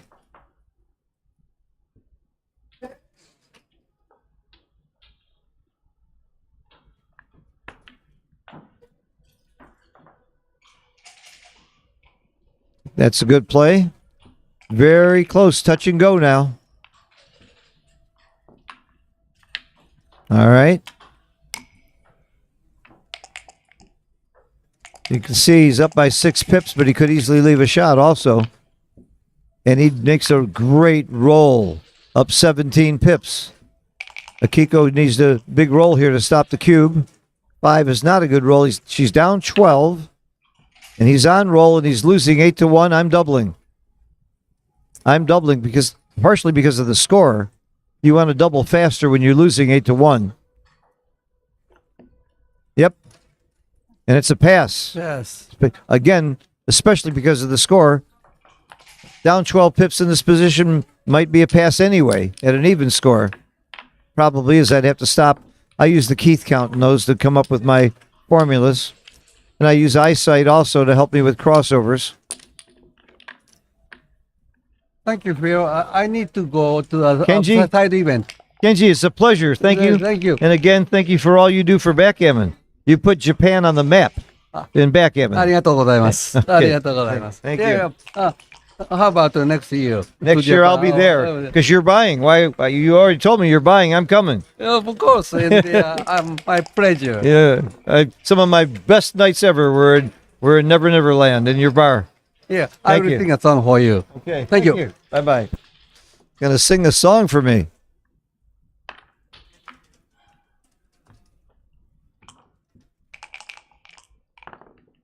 Okay, here we go. 8-2. Look at those PRs. Kazuki is playing bad. He's playing 2.3. How terrible can you be? It's a quick cube and a quick pass.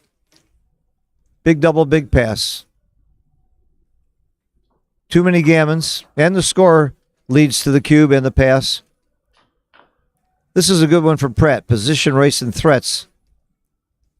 He's got position, he's got race, and he's got threats. It's not a horrible take, but it's a pass. At an even score, it probably would be a take. With a 0.5 gammon value and an even score for money, this would be a take. Yeah, this is a take for money, and she took it. She's used to playing for money. She plays more money than she does match play. It is a pass, though. She made a mistake taking that cube. Let's see if she gets rewarded for her mistake. In backgammon, you usually get rewarded for mistakes and punished for doing the right thing. More often than not. That's what I love about this game.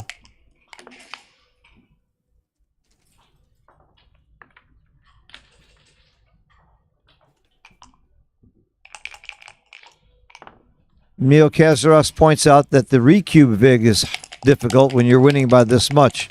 That's another reason it's a pass.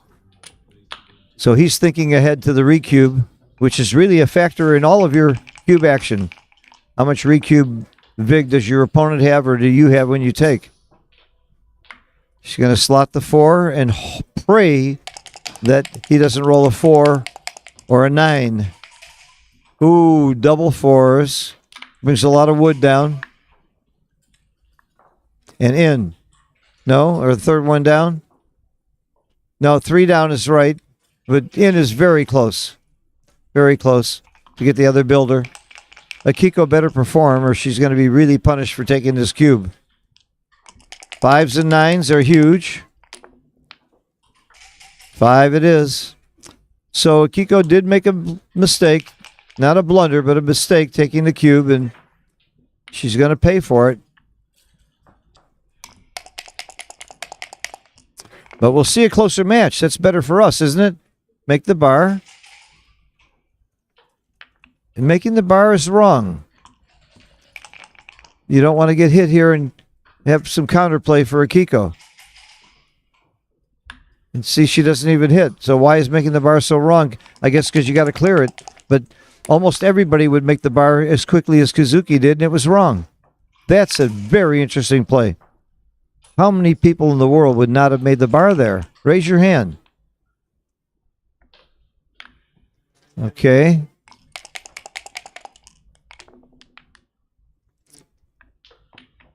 Now I stack the 7-point with these plays to kill my 6s if I can make my opponent crash.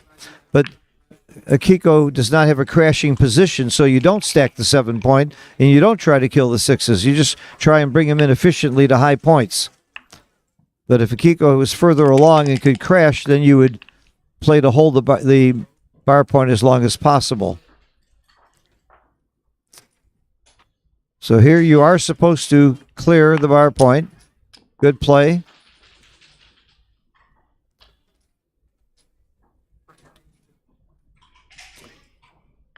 No, it's right to clear the bar point here. It gets a little too awkward when you don't. Now you roll a 6-5 or double 5, and you're going to be very sorry. That's why clearing the bar is right. Yes, you're giving 2 shots. You're giving a 6 something. But that only happens 2 out of 36 times. About 5.5%. Good play. 6-1 is the dream roll. Nope, the wrong 7. Isn't that always the case? You always roll the wrong 7?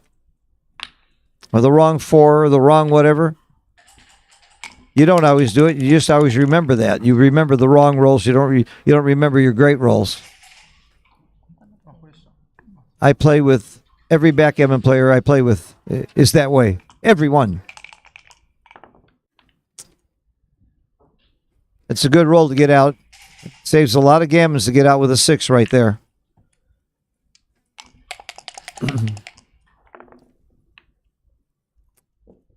Play is forced.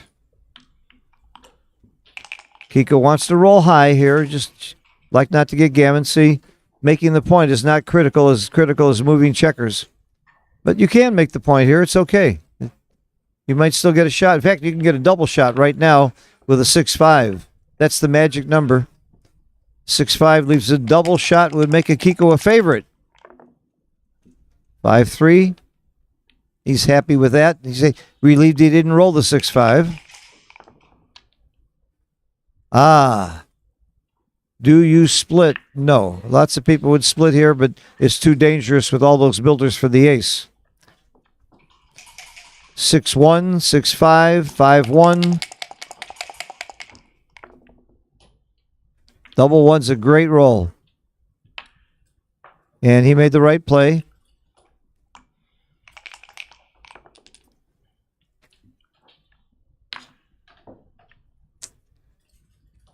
The 2 point is slightly wrong. You're wasting some pips there.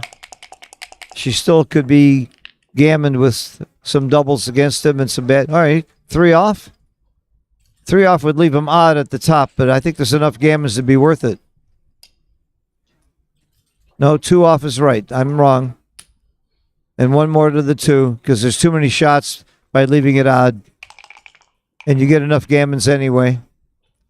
I would have had to take longer on that play to decide whether to take 3 off or 2 off. She's supposed to run. Running is correct here. You got to run off this gammon. 1 checker back is not that much worse than 2. You don't want to waste pips. She got it. She got it right.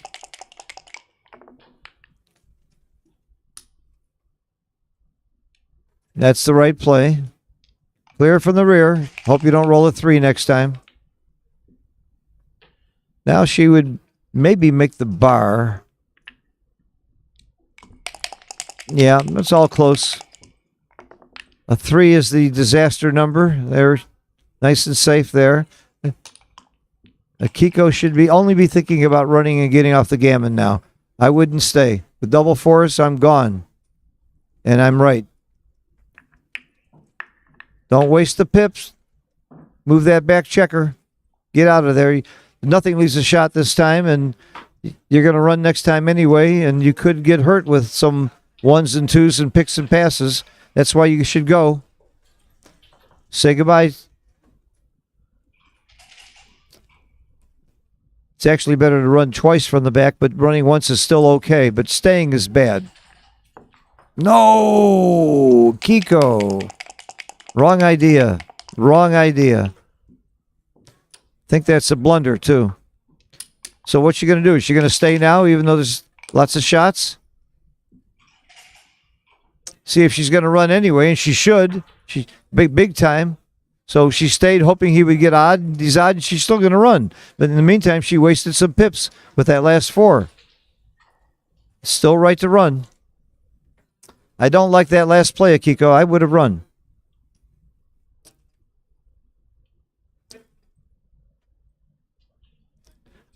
By the way, I try not to hindsight using XG. I try to make my comments before XG because I don't mind being wrong, and I hate to be that guy that is always right because I can see XG.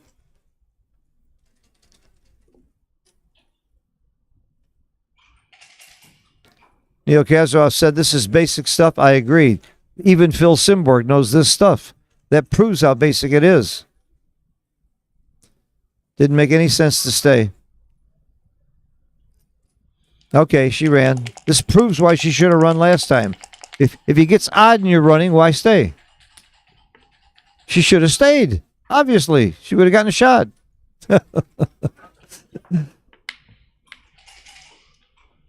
She's probably not getting gammon. It would be a tough parlay. It's over. Okay.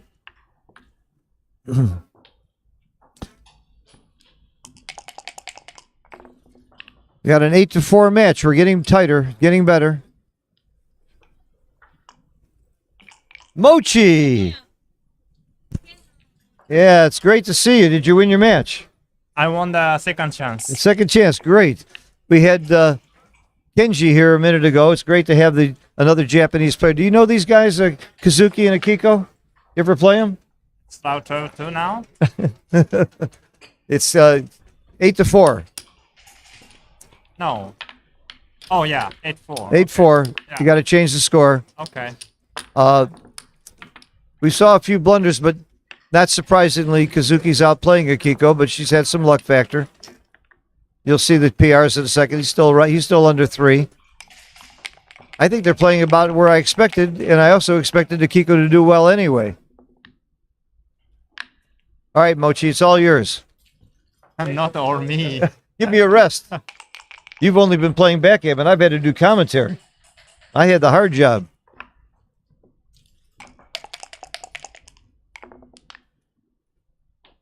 Do you play gammon, go gammon, save at this score? Not really.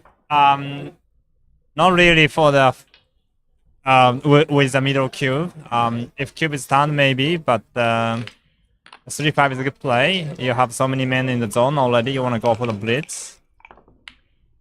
Gotcha. 5-3. I tend to play gammon, go gammon, save probably too much. That's why I'm sitting here. Okay. I think he's gonna pick and pass. Yeah. And should she roll bad numbers? Kazuki should double now. Yeah, like this. This is double. I think it's a take. But it's strong double. You got Yeah. it. Bear take. Mm-hmm. Good call, Mochi. I would predict that Akiko gonna drop it. It's right on the edge. You can't blame her either way. Looks really bad. I mean, But look at the score, too. That would make me pass. yeah. I mean, without the score, it's an easy take. Plus made it a pass. Okay. Yeah. And she did. You made a good prediction. You know your opponents. When you're in Japan, do you play these two a lot? Are there a lot of times you're all together? Not with Akiko, but I play with Kazuki a lot Play with because we live together. Kazuki lives with you, right? Yeah. Yeah, that's the reason to play a lot. Yeah. No wonder he's gotten so good. But actually, Kazuki and I are traveling a lot. So the days we are both staying in Japan is actually not so many. But Uh-huh. How do you not get good living with Mochi? You know, osmosis. You know what that is? no. That's if we're touching and the good stuff comes over to me through your skin. Osmosis. Just by being near each other. I mean, in my house, if you are suck at backgammon, you will be kicked out. And Kazuki survived so far, and I will be kicked out from Kazuki very soon. Uh-huh. All right, 8-5. We got a close match. We got a good match here. Anybody's game. Do you slot there? I think she should have stacked up. She shouldn't leave the blot on the 8 point. Uh-huh.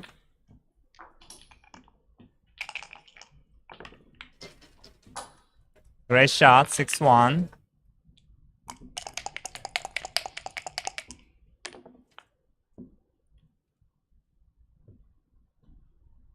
Kazuki should run. Right. Good play.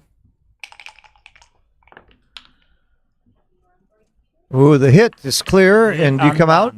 Yeah. Out or down? Oh, down is right. I would have come out, I think. Oh, down is right? Down is right. Okay, maybe you don't want to give a good 6-1 from the bar. I guess so. I would have come out. Unless it's reasonably close, so it's probably not the time to go for the lace. 2-1. I'm not sure this one. The right play. XG's play.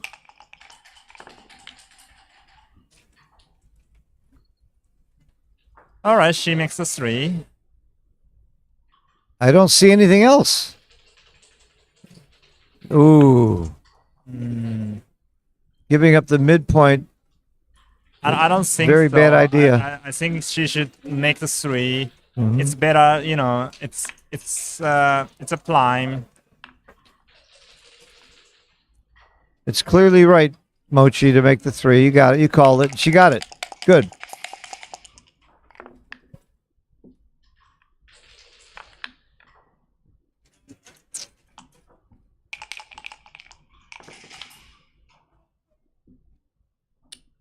Great roll.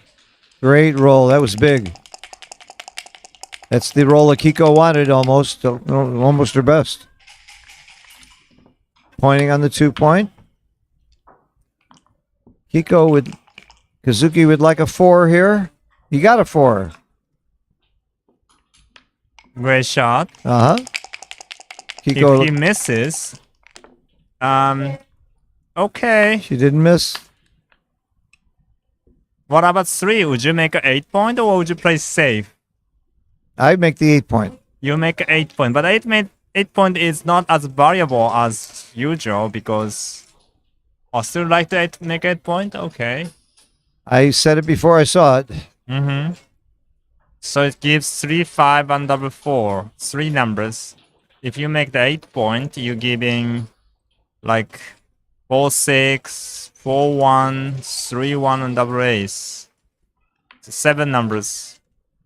Yeah, you may have talked me out of it. You may have scared me out of it, but my gut reaction was to make the point. It's not a bad play that he's making, but it's wrong. It's not a good play.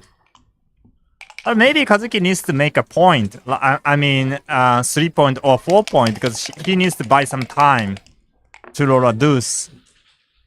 Yeah. Oh, look at that. What is this going on? He really wants to step up. Yeah. Big blunder, though. Uh-oh. Big blunder, according to XG. Wow. But Akiko did not perform. She needed to roll a 2. She needed to come in with a 2. Was it the biggest blunder that Kazuki made in this match so far? It was a big blunder. Wow, and he made it very quickly. Yes, making the 4-point was right by 1 point, 147 or something like that. Pretty big blunder. Somebody said that's his first checker play blunder. I disagree. Well, maybe they weren't blunders, but when he was defending the back game, I thought he made several. I know that he made several wrong plays. I don't know if they were blunders. You want to know whether to hit or not? Read Dirk Schieman's new book. He'll tell you whether to hit or not in this position.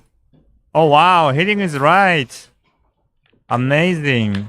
Wow. And Akiko found it. And she found it. Great. Great play. Great play. Yeah, but it makes sense because she's down in the race. If she steps up, you know. And rewarded big time with the dance. And unrewarded by not being able to cover. Yeah. Oh, man. Well, if he misses here, though, we might see some action. Is it too good? Is it a double? Is it a pass? Wow, it's look a at small that. take. I can't believe that. I was asking if it's too good, and it's a small take. And I was passing like a rock. you note how quickly she doubled. Yes. Maybe that got him to pass more. Wow. Wow. I'm surprised this is a take. I'm very impressed by the 3 for the Kiko to hit. I mean, it was a live play by a mile. Uh-huh. That hit play was really exciting. Very, very fine play by Akiko. And she was rewarded with a dance. We switched to blue dice. Look how easy it is to see the dice now. Much better than ever before.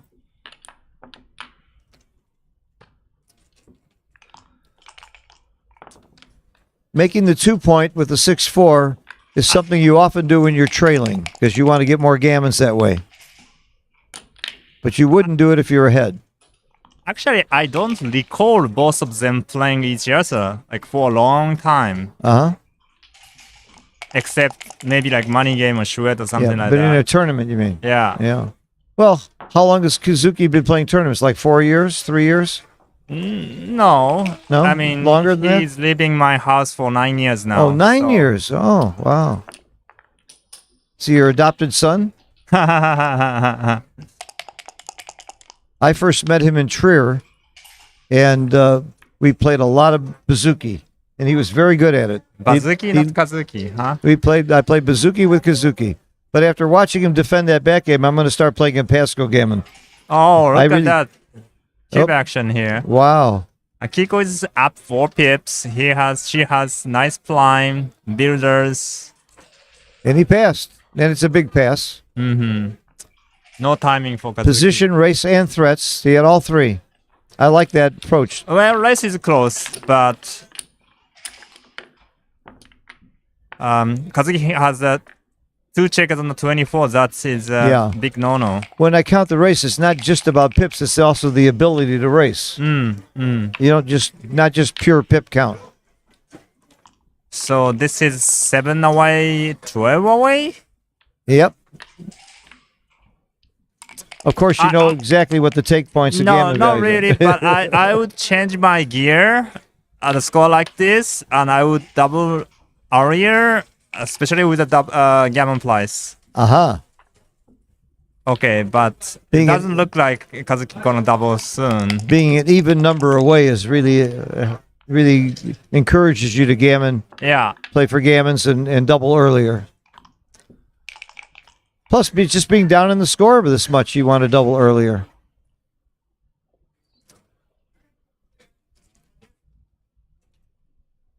So Akiko's the one that would like to make an anchor and not have to worry about gammons, but it's just the opposite. I would just step up with the deuce. Oh, was it right? Good play. It was a good play. 4, 5. You hit twice. No. No. You have only 7 checkers in the zone. You don't want to go for the blitz.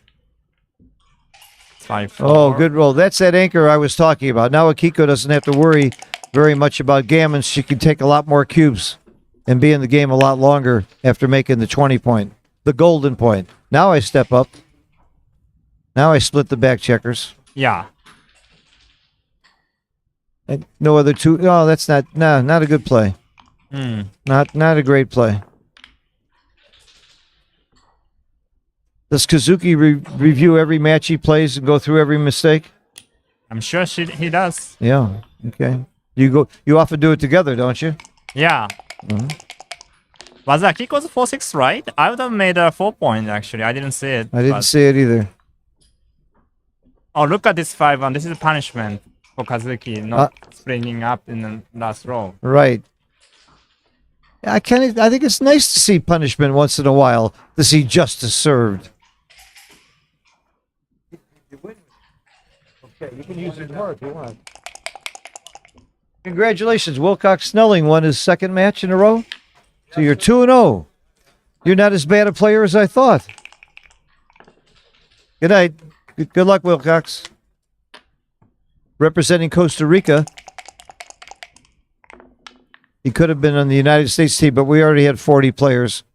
So he decided to be from Costa Rica on the Calcutta last night. What he did was he borrowed my baffle box and he was thanking me for it. Oh, Kazuki just made another blunder with 3-4. Uh-huh. He should just make the 4-point.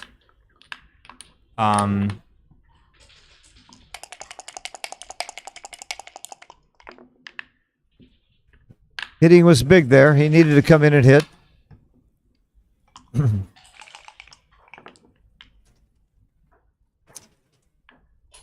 Wow. I don't know how to play this one.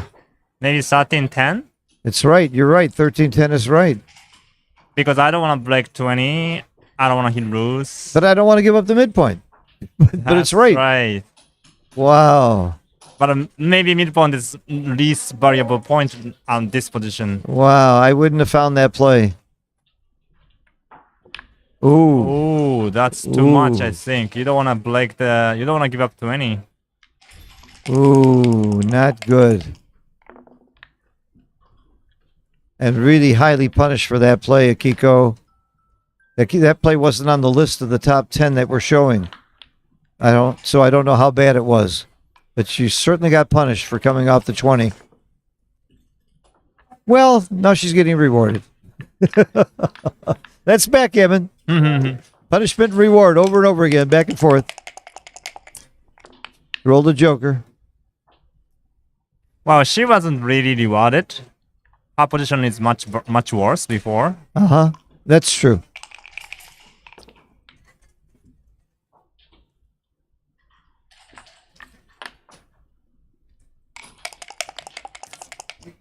That was the right play. In and out. Look how quickly. Clearly the right play. Ooh, this is a tricky one. Out and hit. That's a lot of blots. She should just come out, I think. No, out and hit is right. Really? Even with all those blots. I'm with you, Mochi. I would have been a little afraid to hit there. Ooh. I don't think a right idea. No. Because Kazuki has an anchor on the 20. So blitz is not gonna be a successful. No, not a good play. Not the right idea. And punish for it again. It's very close to double. It's very close to double. Akiko must enter. And I would double anyway, I think. Double from the bar here? Yeah. Look at the score. He's not even thinking about it. He's not even thinking about the cue. What's going on here? I don't get it. He didn't even stop to think about the cue. I think it was a double. And wow. What's going on? As soon as I came here, he plays much worse. Lots of people have trouble doubling from the bar. You often don't stop and think about it. This is borderline double right here. It must have been a double before. Exactly. Slow down. Slow down, Kazuki. Okay, Akiko must make the 3 points. Yeah. She did. Now this is gonna be a easy take. Still no double. Right on the edge, though. Right on the edge. Yeah. Because of the score, I think I would have shipped it every time you said. I think I was shipping. Okay, good shot. The best play. Get out of there. Every other play breaks too much. Her position is so brittle, so slipped. So she has to move the check on the bar. Like 2-6. This is a great shot. No, That may have been a cube saver. 5 is great. think about it. So Kazuki gonna hit for sure, right? Yes. Then if she roll like 1-4, 2-4, 3-1, stuff like that, it's gonna be a How about a disaster. dance? I think Kazuki should consider doubling at least, please. He's not even You're slowing at down. 10-5. Not even slowing down to think about it.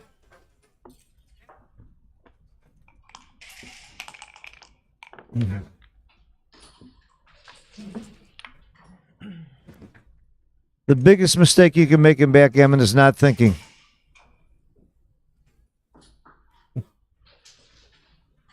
Or playing mochi for money. Sorry, Mochi. I hope I didn't cost you any action.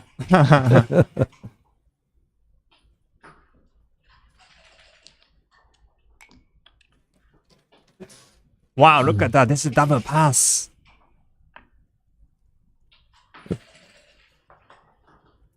The double pass with any play. That's why they're all one. Wow. They're all zero. Wow. Big that's pass. Huge. He lost pass. his market. But this is a take. This is a take for money. I think it's an easy take for money. 20, 10.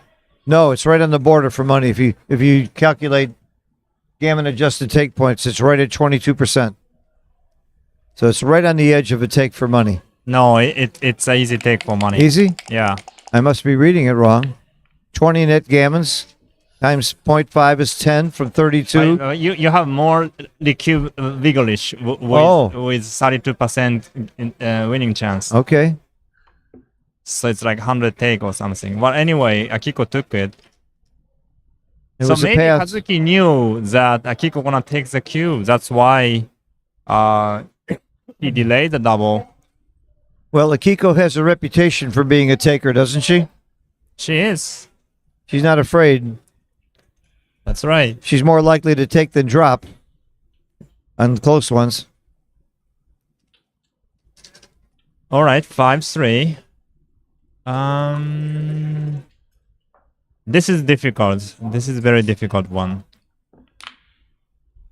I like the hit because of the double blot in Akiko's Yeah. board. And bring the 5 around. I Then- like this play. Then what would you do with 5? I bring it around. I bring it from the 15. You come down? Yeah. Okay. Coming out wouldn't be bad either, making that point. But I like the hit a lot. The hit's right, and my play is right. No, 2015. Either one is right, but the hit is right. I would have played 15-10. 2015 or 15-10 are close. But you're blitzing here, and you've got getting hit back isn't too bad when you see those two blots in Akiko's board.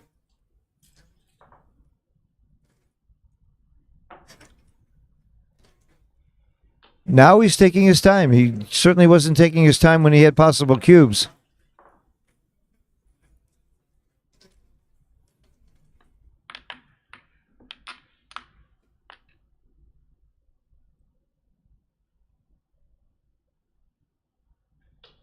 That's my play. He's showing it right there, and this is the right play, which is very close to my play of coming around. I come around just because it gives me another indirect builder for the 2. Well, Kazuki has so many builders on 4 and 5 and 6. And Akiko has the 2 blots, so the hitting makes very much sense. And he wants to come out to control the outfield. And he doesn't really care about leaving an anchor because the 2 blots again. Making a point is also interesting because he's utilizing checkers on the 4 and 6, and low like this is very bad for her. Yeah. This play was a 4% error, though. It was interesting, Yeah. but not right. This is not a fun roll. Look at this, off the 6 point with both checkers. Would you find that play, Mochi? Well, I mean, I don't want to find the second best either. Like, you killing a checker, you weaken the board. Breaking the 6 point is not easy, but it's right by far.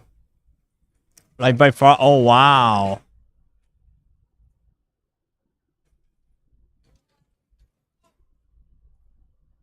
I would not have found the right play. I promise you that. Well, with the best play, you are not really killing a checker. But with any other play, you are killing a checker, so... This is the right play that she's showing, so that means she may well find it. A lot of people wouldn't find that play, including me.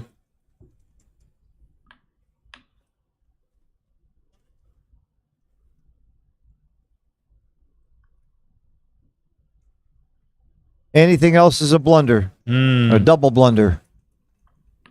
Blunder with cheese, a Whopper with cheese.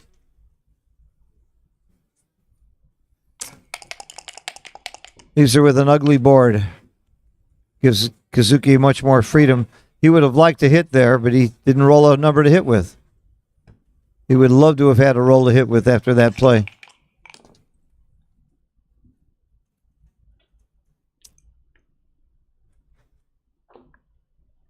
This is the right play.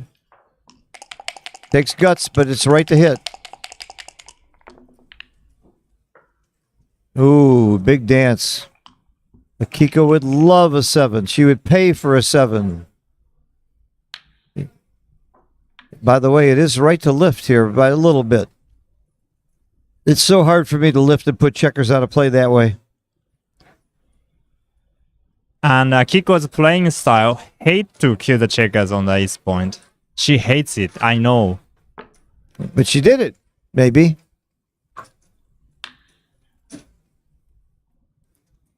So you would say she's more of a pure player? She's a very, very pure player. Very pure player, okay. Yeah. And pure players don't make this play. And she just did. And it's the right play. Good for her. She went against her nature. Yeah.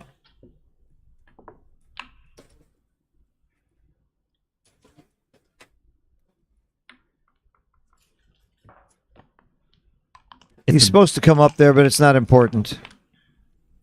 Or 1.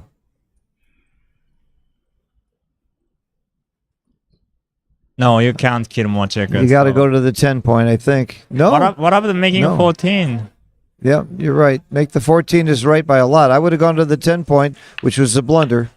This is my play. I make the same blunder Akiko just made.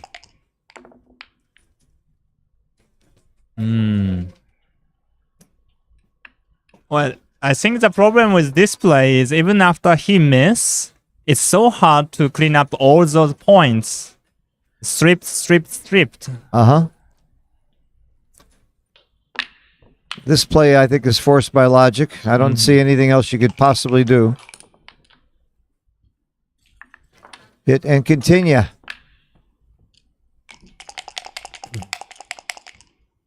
Very brittle position. And I promise you, Akiko doesn't like those extra checkers on her ace point. Yeah, what can she roll now?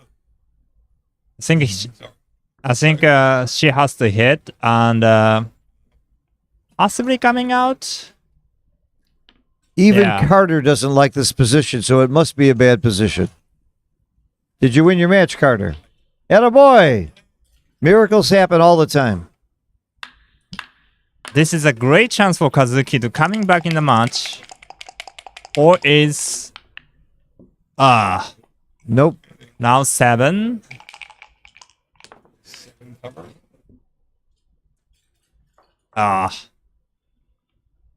Yeah, 4-3. Minimize the shot. Right.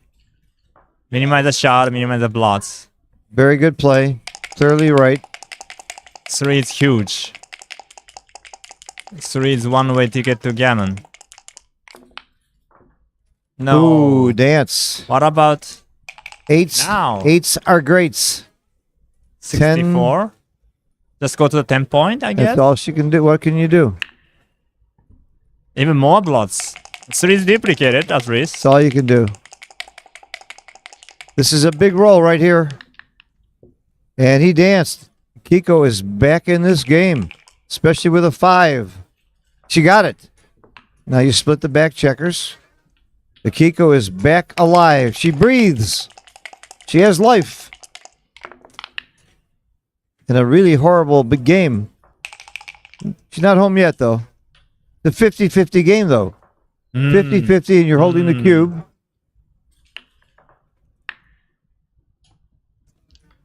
I would have thought Kazuki was doing better than that. But this game shows how important timing is in this game. Because Akiko is leading like 30 pips. But it doesn't matter. She's such an underdog. This is interesting. He doesn't like to break the point, but he has to.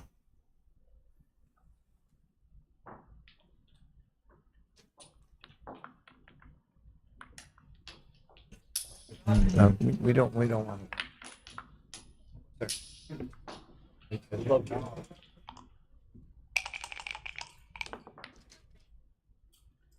Pick and pass, obvious. Yep, clearly right. 4-2 would be the best number, I think. 3-6.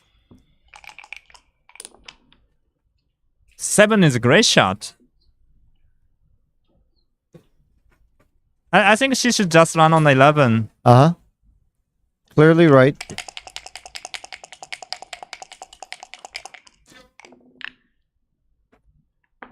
Not dancing is very important there.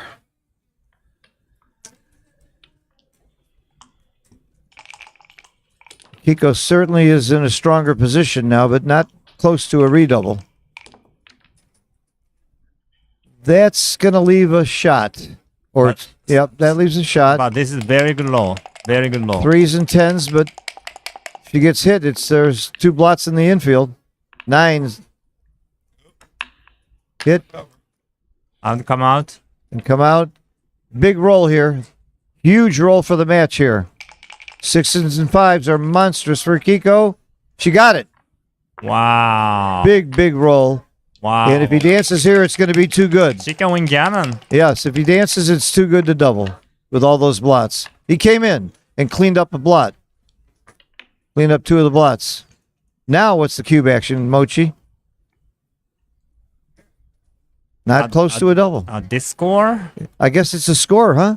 I would be redoubling so fast. I would have grabbed the cube before he picked up the dice. Wow, it's not even close to a cube. It's all about the score, I guess, huh? Yeah. Wow. This is a big pass for money, huge pass for money. Wow. And Akiko figured it out. Well, she properly handled the cube and the checker play, of course. Well, one of the reasons is if she's gonna win gammon, she doesn't need to win 8 points, 4 points is enough, really. I see. So it was too good and not good enough No, I mean, at the same time. Too many gammons. yeah. And this is probably too good or something. This is a redouble, but right on the edge. I wouldn't blame her either way. But she's aggressive. And it's I don't think Kazuki gonna tiny, no, small pass. Plus makes it right on the edge. It's very difficult for human to take this cube. You are trading a lot. Your board is broken. It's just 8 points to clear. You would pass this? I would pass this for sure. Uh-huh.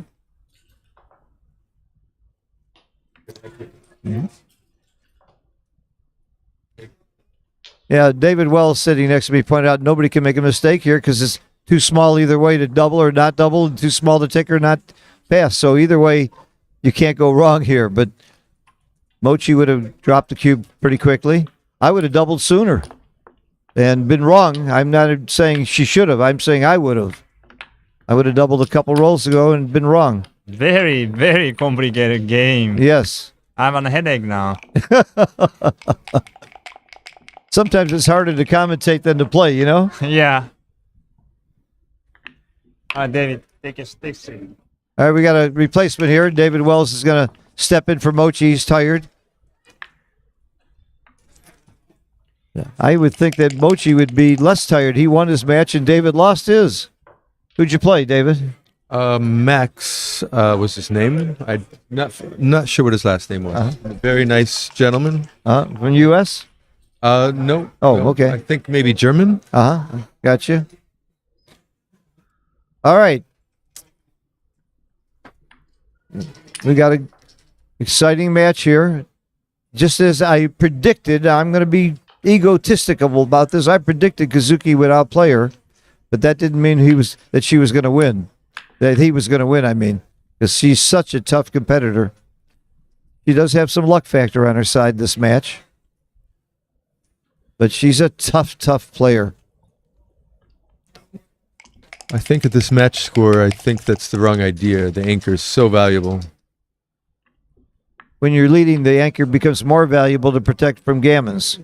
Yeah, you want to be able to not worry about difficult cubes necessarily. I mean, it's not the right reason, but A little loud. Just so the people can or a little more closer to the mic.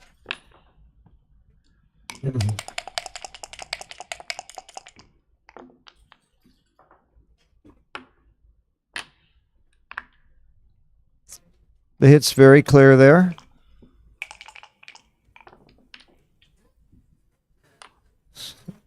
So Kazuki's getting to a pretty strong position here with Kiko having 3 checkers back. If he can make a good point here, this game it could be over soon. That's it. When I say a good point, did I mean the 5 point? That's a big equity gain right there. Akiko better do something good. She can make her 3 point. That's pretty good. The cube is still coming, I think. This is. He doesn't even stop. He missed a couple of cubes before where he wasn't thinking. This time I would be thinking about the cube. I would have probably doubled this at the score. Yeah. He didn't stop to think about it. He's been doing that very quickly in situations where the cube is close. We never saw whether it was a double, did we? No, it didn't show. But I certainly would have thought about the cube. Well, Even now. well, He's on from the bar. Now it's a. He's. Well, that was a very bad no double, I think. I'm very surprised. This is not like Kazuki. And he's rolling quickly. He's got a lot of time, so he's got plenty of time left on the clock. He should be thinking. that was a double and a pass. So Yeah. This may be too good. He may have lost his market by way too much. This is too good. Absolutely. Yeah, it's too good. He should have told. Oh, yeah, it is way too good to double. And by too good, we mean he's going to win so many gammons compared to the losses. He's better off going on and trying to win 2 points instead of just cashing and winning 1. Yeah, that was very uncharacteristic of you Kazuki. He did the same thing earlier, David. And I may have been wrong. Maybe he didn't have a double, but there were positions where we clearly thought he might have a double. Kenji was with me, and he was shocked. I mean, this is a rather desperate match score. Yeah. So you're really looking to turn that cube, and Yeah, you'd like to It win never 4 comes back. points instead of 2. yeah. Even now, she'll often save the gammon here with the anchor. 5-3 doesn't do much here. Looks like he has 56% gammons only. I'm surprised that Akiko still has 21% wins here. That's a very big number. I wouldn't have guessed that much.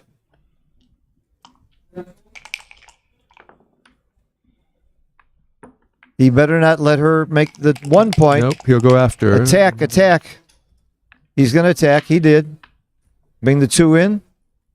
The two in, no, I think the 2 in makes a lot of sense. I would have brought it in, but it's only a 2% error, but I would have brought it in for the builder. Yeah. Oh, wow. Wow. She doesn't really have the timing, though, for a really good back. Well, no, 94 pips. She does have the timing. No, this is actually probably a double and a pass now as well. Yep, Yeah. still big pass. Borderline. Almost still too good. Yeah. He can't make a mistake there. Yeah. At this score. At other scores, this could be easily a take.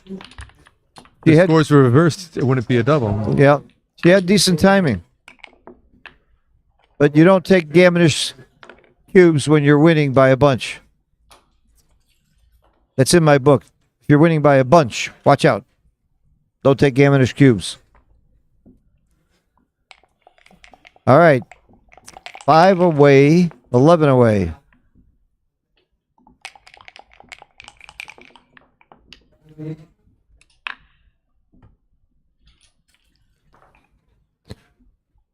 Both players do have a lot of time, but considering they started with 34 minutes, I guess they don't. But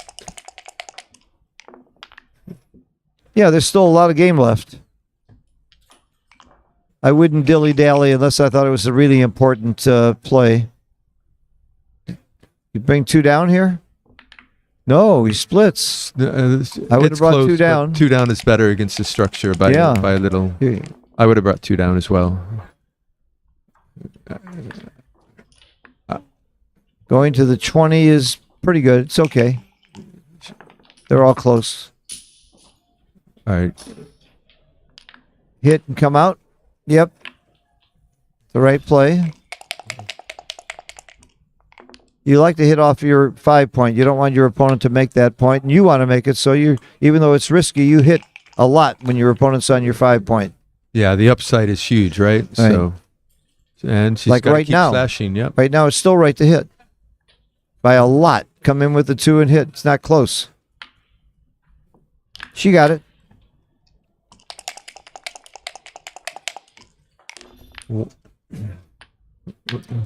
All right. If she doesn't roll something good, he's probably confined. Well, actually, he doesn't have any builders except the 8 and the 6. So That's very good. That's She's going to make the 5 point and come down or up. I think. Yeah. Actually, I'm not sure. They're close. It's that you're not sure because it's .001. That's why you're not sure.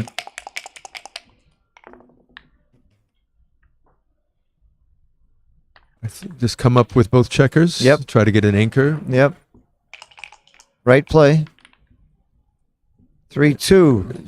Some Looks people obvious. hit 2 here. No, you hit 1 and just make the 11. Right. By far. I was tempted to hit 2 and it would have been wrong. Kazuki has Kazuki has good structure, and that would have just been too much into that structure. Wow. And here you come out to the bar, I believe. You just want to upgrade your anchor. This is the wrong idea here. You just want to take advantage of the fact that you're going to easily make the 18 point most of the time. You don't want to give him a chance to get back in the game with the 3. I think if you're way down, if the score was reversed, you hit to get more gammons, but that's not the case here.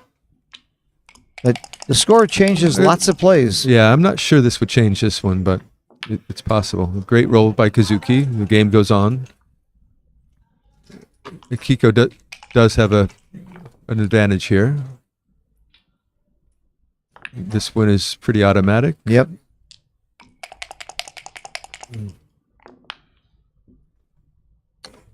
Make the 3 point because nothing else can possibly work.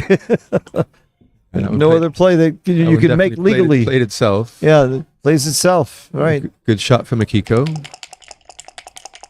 Looking for a 2. 6-5 would be much Double better. 3s is not bad. Looks like you just make the 5 point heavy. I think. That's it. You're right, David. I mean, you can't do much else. You don't want to can't leave a shot, and nothing else really. Well, some people might bring 3 down and 1 to the 5 point, which is a But pretty big error. Yeah, Double, quadruple blunder. they're probably not playing in the open. They're making that play. Oh, don't be surprised. I can show you some couple plays recently that some giants made that would surprise you. I think this one kind of plays itself. You got to keep contact. No, look at that. Look at that. He won't make this. What? He did. Oh no. You said he doesn't play in the open? He's your roommate. You're gonna have a talk with him about that play tonight. It was only wrong by how much? I think it was by 1-2, 1-2-0 or something like that. 120. Yeah, 120 something like It that. just releases her. It was the wrong idea. He had spares to play. He had the spare. He had a spare on the mid, and he had the spares on the 5. So you're saying you don't think Kazuki should be playing in the open? Kazuki is one of the best players in the world. There's no doubt. So one of the best players in the world made that play. Everyone has bad days. So that just proved your comment was wrong. Come on, you were wrong. There's open players who make plays like that. I would have bet a lot of money that Kazuki wasn't going to make that play. I wish we had. I would have laid 5 to 1 odds. I just want to win back the money I've lost to you at gin so far. Oh, you could have picked me off there. I think race is too close for a double. Even though your opponent's on the 3 point, the race is still a real factor. Well, it's becoming less of a factor. It's becoming less of a factor. Because when you prime...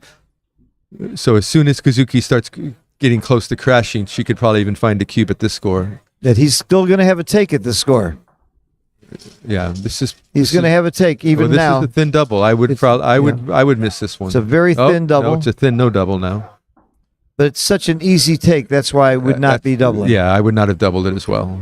But she can't make a mistake if she doubles here. Kazuki will.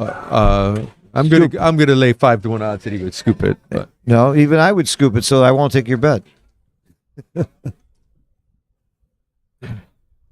She's just counting the race right now. So if you're not familiar with Extreme Gammon, the software is telling us that it almost doesn't matter whether she doubles or not here. It's that close. And of course, he has a easy big take if she does double. But before we had bots, we would argue about these for a long time. Okay, reasonable cube, right on the edge. That shows you how aggressive Akiko is. Yeah, this is a fine double because once in a while somebody passes. So I think this is actually practically a better double than no double. Because if you get a pass, and Kazuki took it. He knows that he counts the race beautifully, and he knows. Yeah, this is actually a great double. Yeah, because if there's 1 out of 20 times Kazuki's passing it, or somebody else is passing it becomes a big double. But when you're playing a guy like Kazuki, you're not doing things on the idea that he might make a mistake. You're assuming he's not going to make a mistake. That's correct. Any other assumption would be a bad assumption against a Kazuki. That is or a David Wells, or somebody correct. at that level, of a super giant level. They're very difficult to exploit, Kazuki. Right.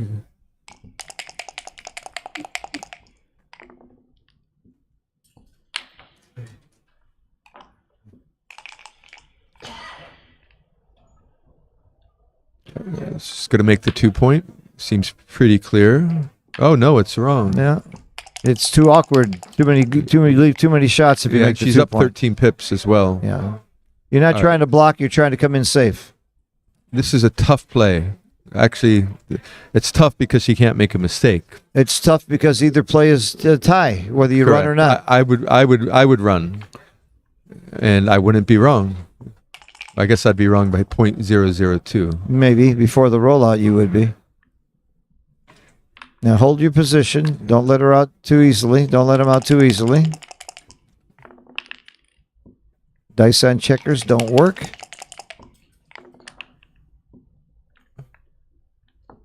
Killing his fives, and there's no reason to leave that blot there anyhow. So. All this is in. A great roll. All in nice places. Cements the race. Yeah. With the wastage. 2 points here for Akiko is a very, very big thing. We're starting to get towards the end of the score, close to the end of the score, and winning 2 points is big. Akiko played this game very well, I think. And we don't like a couple of plays. Kazuki made a play that you thought was an amateur play. Well, it was 120 error. That's a big blunder. So how does he make 120 error and play under 3 PR all the time? And not usually under 2 PR all the time. It's just not fair. It's not fair. Sometimes he plays a 1 and then he's going to play a 4 occasionally. Right. He does play a 4 occasionally? I guess he would sometimes. He is right now. Yeah. Which is a very bad PR for him. Yeah, he'll be very disappointed. Yeah, he's playing 4.33. You're right. It's terrible for Kazuki. Could he be nervous playing such a famous, intimidating player like Akiko? Somehow I don't think nerves is the issue, but they're great friends. Hey, he lives with Mochi. He plays Mochi day in and day out. Yeah. He hangs out with you all the time. I'm sure you guys play a lot. We do. I like... he's great training for me. It's like playing XG with a mouth. It's not often I get the pleasure of playing with players that are better than me. Yep. You're admitting he's better than you? Kazuki's a monster. No, a monster coming from your mouth. That's something. All right, 14-6, 3 away. 11 away. Wow. I think I like 3 away. That would be my bet. I don't know what the match equity is there, but it's got to be in the 80s. Maybe more. Got to be more. Look at that. They're both very close to the same PR, too.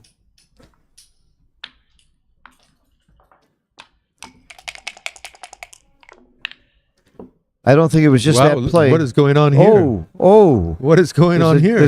There's hope. He's possibly one double. Oh, wow. She got to play to the 2-point. He's not going to get a rekeep Right. in. Wow.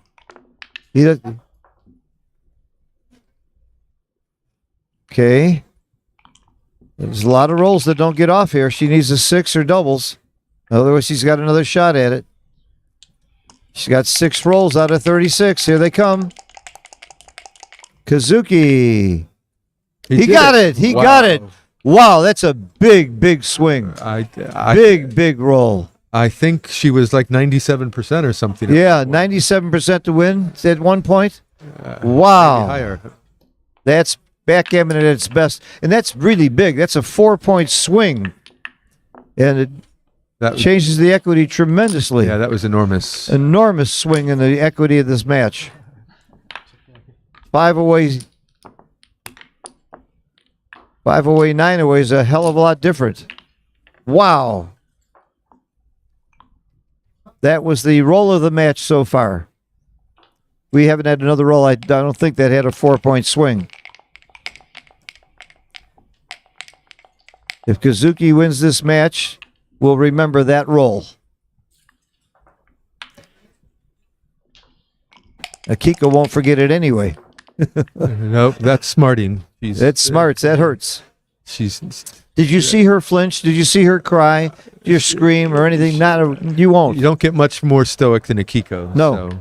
She is the most poker face player. You're pretty much that way. You're a real poker player. She's the best. I'm developing that skill. Getting good.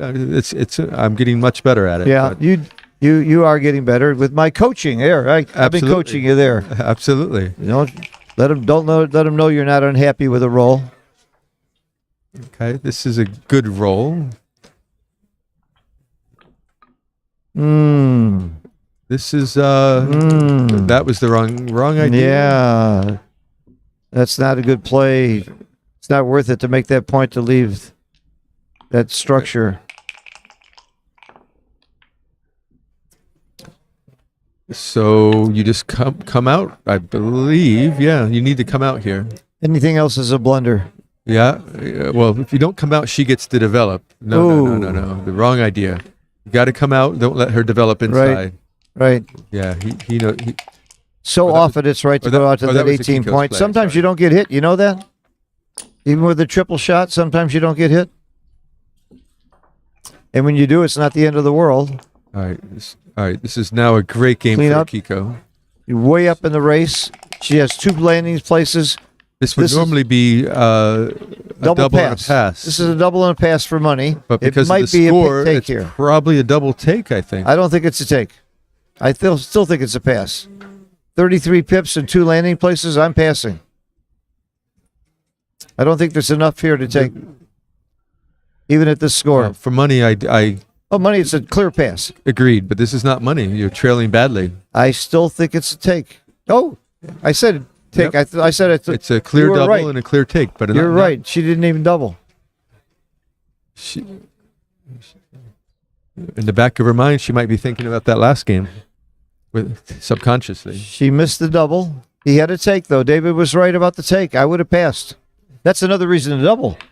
If she's playing Phil Simborg, she should have doubled. She should double anybody there. She would have. I wish she would have gotten a pass from me. Kazuki would probably find a take, but he could easily pass it. Easily. Which justifies the cube. And now it's getting worse. Now it's not going to be a double anymore. She's getting stripped. She had so many spares. Yeah, so I still think it's double take. this should be a no double now. Oh, you're right, Phil.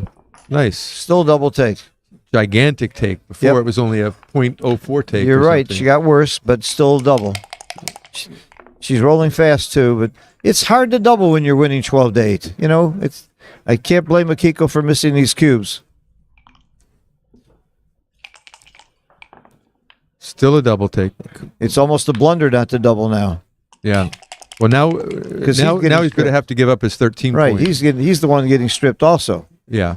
And that's why it's Every roll is a double take, and she's missing all the doubles. She's still a very big favorite here because he's the timing wise. He's going to have to go first. Now he can actually go with maybe perhaps one checker. Let's see what happens here. Oh, Do you come out? Interesting. You come Probably. out. Oh my God! No, Look at the play. Look at the best play. Yeah, you come out with one, right? I never would have found that play. Second best is coming out with two. I would have come out with two. I never would have found running with one checker all the way. I made a mistake in a match earlier. If she didn't have the 7 point, it's just wrong to come out. Interestingly enough. Wow, 20-8 is the right play all the way around with one checker. Not many numbers. It's close though to come out with two. Yeah. Not many numbers point or very few numbers pick and pass. It's just double 2, 2, 1, Well, 3, 1. it's the blot on the 4 point that makes it right to go. That's a big factor. Having that blot on the 4 point makes it hard to be attacked and closed out. That's why you can run. But being down this many pips in the race, you're only running really to save your structure. This is a good play. Nothing wrong with this play. It's close. This was my play. Now it's borderline double, and now I would find it hard to double here. Oh, Big plus double. plus made it a big double. Well, she's still up 20 pips and on roll. And I think it's harder to double now, but she's doubling. She found it. Good. and he will of course take this. Big take. The nice He part did. about He Akiko's took it. position when if she does leave a shot, he can't redouble. He can't double on the shot. She can use those 4 points. So not only does she have to leave a shot, but then he has to hit it, be able to cash the game. I see. It's not one of those positions that you can double on the come. Yeah, no, Okay. because she can use those 4 points as well. So. Gotcha.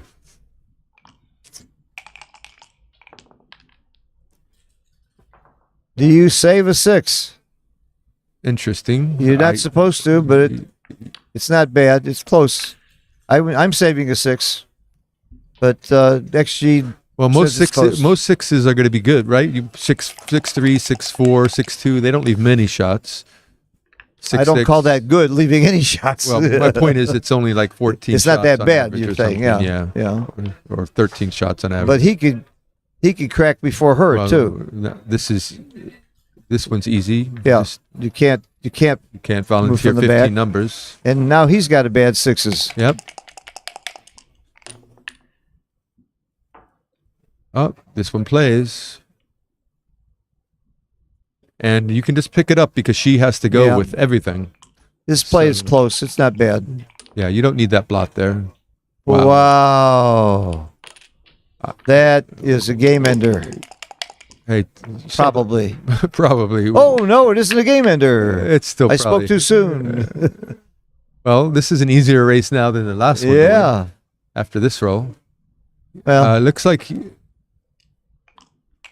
that play was the right play, bringing it in. yeah. That way, if he's he trying to rolls a get 6. Get the crossover with the 6. Yeah, if he rolls a 6, he gets a checker off. Getting one checker off is big when you have 15 checkers. All right. Well, he's got 5.5%. That was better than last game. Yeah. Last game he had 0.7%. It was very Something like that. small, yeah. With 3%. Well, you might say Akiko got lucky with the double 6, but how lucky was Kazuki the game before with the double on the last roll? So luck evens out. But when you walk away from the board, you always remember your opponent's good rolls and your bad rolls. You don't think about the other way. Well, Kazuki's definitely on the ropes. The score's going to be what's going on here again? Something It's hard to going tell how on many here? checkers she has on the ace point. Well, one They're double. stacked. He's one double away from a redouble. She has 5 checkers on the ace, doesn't she? They're stacked up. Yeah, I think I see 5 checkers there. I think I see 5 checkers as well. Wow. He could win this one. One double and he's got it. Well, double fours, unfortunately, only 4s, Yeah. 5s, and 6s. Got to be a big double. He's got big 2 double chances here. at it. 2 chances at a big double. Okay, still got a shot. Double 3s are greater if she doesn't roll doubles. Double 3s are greater. Last time he made it. Last time he did it. I feel for Akiko if he does it here. Big roll for the match. Oh, no, the raw double 2. How cruel can you be, dice gods? Yeah. Give him a double 2. He did a double 3. Wow, are you mean? All right. So we're now I hate you, dice gods. 3 away, 9 away. Wow.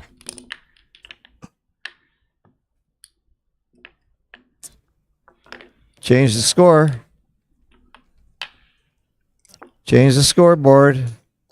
If they forget, I'll go in there. There she goes. She got it. I never forget to change the score when I win. Or change the score on the score sheet when in a chouette when I win. All right, 3 away, 9 away is going to be a tough road for Kazuki against a player like Akiko. But I've seen it happen many times.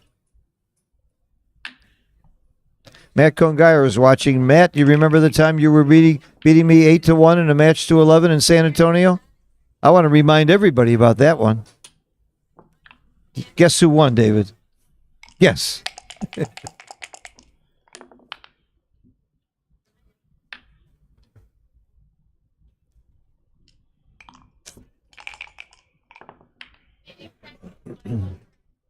Down? Do you split against that? I would split. You do? Yeah. I'm afraid to split against that stack. It's right, but I would have been afraid. There's not that many numbers to hurt you. Okay. I was told not to split against stacks, but it's right here. Had he had the 3-point, they can't split with the 2s, but had he had another point, then it would have been right against those stacks. But it's not many numbers you got to worry about. Going to the 2 or 1 are close. It's a little bit better to go to the 2-point. I'm tempted to go to the 1 just to unstack. It's just a lot more shots. Yep, it is more shots, but he did it. Only a 2% error, 2.6. You really don't. This is a hit because of the blot on the ace. Had he not had that blot, very likely he's right to make the 20. Yes, especially at the score. When you're leading, you want to make anchors. Good point, David. At this score, Akiko would like anchors. And the race is very important. So you make the outside point. What a great roll from her. She loves playing this game. Up in the race, holding game. Yep. One big double away from nearly having a cube again. Well, not at this score, but certainly a big advantage. This is maybe the wrong idea. You don't need to make that point, I don't think. 13-8-6-3 might have been better. No big deal either way. They're letting the transcriber catch up. It was the right play, David. Okay. Very close, though. Yeah.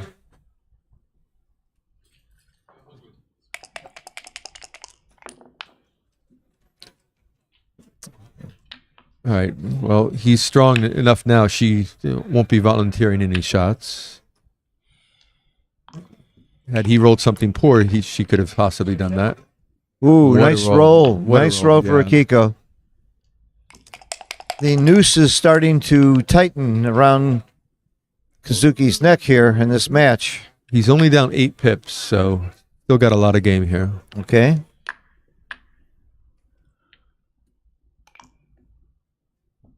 She's just going to count the race.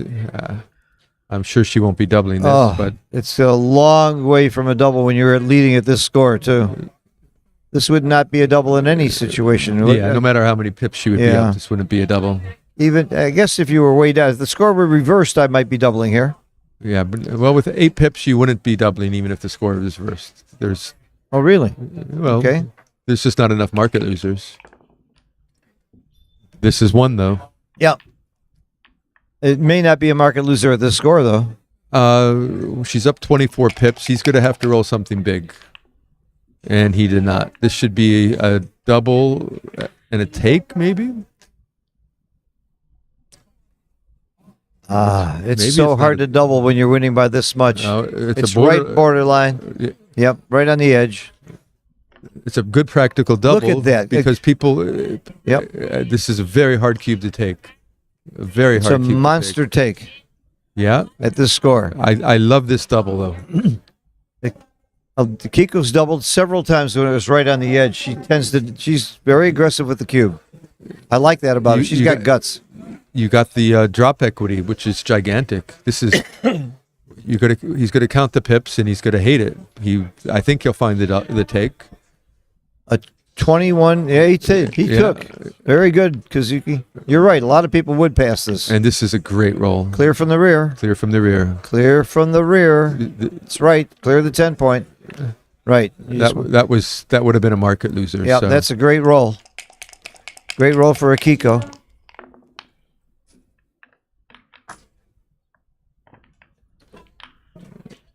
That was technically a small no double, but practically you're just going to do much better doubling that position.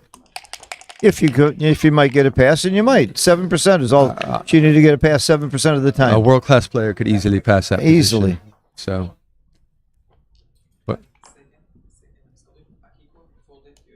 they're letting the transcriber catch up. That's what happens when you do this, when they stop at this point. Assuming Akiko wins this game, which is always a stupid assumption to make assumptions at all. 9 away, 1 away Crawford. That's got to be close to 4 or 5%. Equity. That's not good. Joe Russell, did you win your match? You're 2 in a row?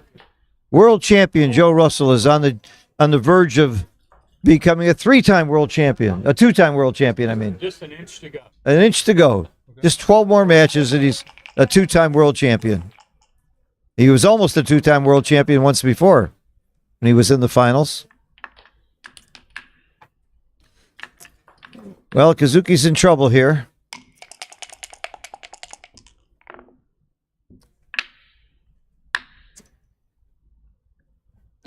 he still has almost 15% wins, which is... That surprises me that it's that high.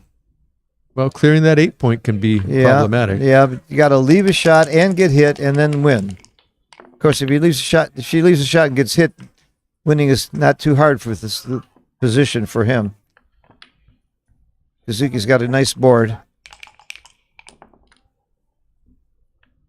Every roll from now on is a key roll. He holds his board. Yeah, he doesn't want to run out of there. 6-1, 6-3, 6-6, 5-5, all bad. I called it for her. 6-1. This is the roll of the match right here. The roll of the match, a 2. Drum roll. No. And the crowd goes mild. Surprisingly high for the two of them, yeah. For both of them. Well, very surprisingly high for Kazuki. Kiko often will play around 4 or 5, but Kazuki almost never does. He's in the 4s. He made a blunder that David said no open player would make that play. And he made it. I'm a little embarrassed. All right. There's no bad roll here. So you just want to peel here. Peel? You don't come off the 6? Nope.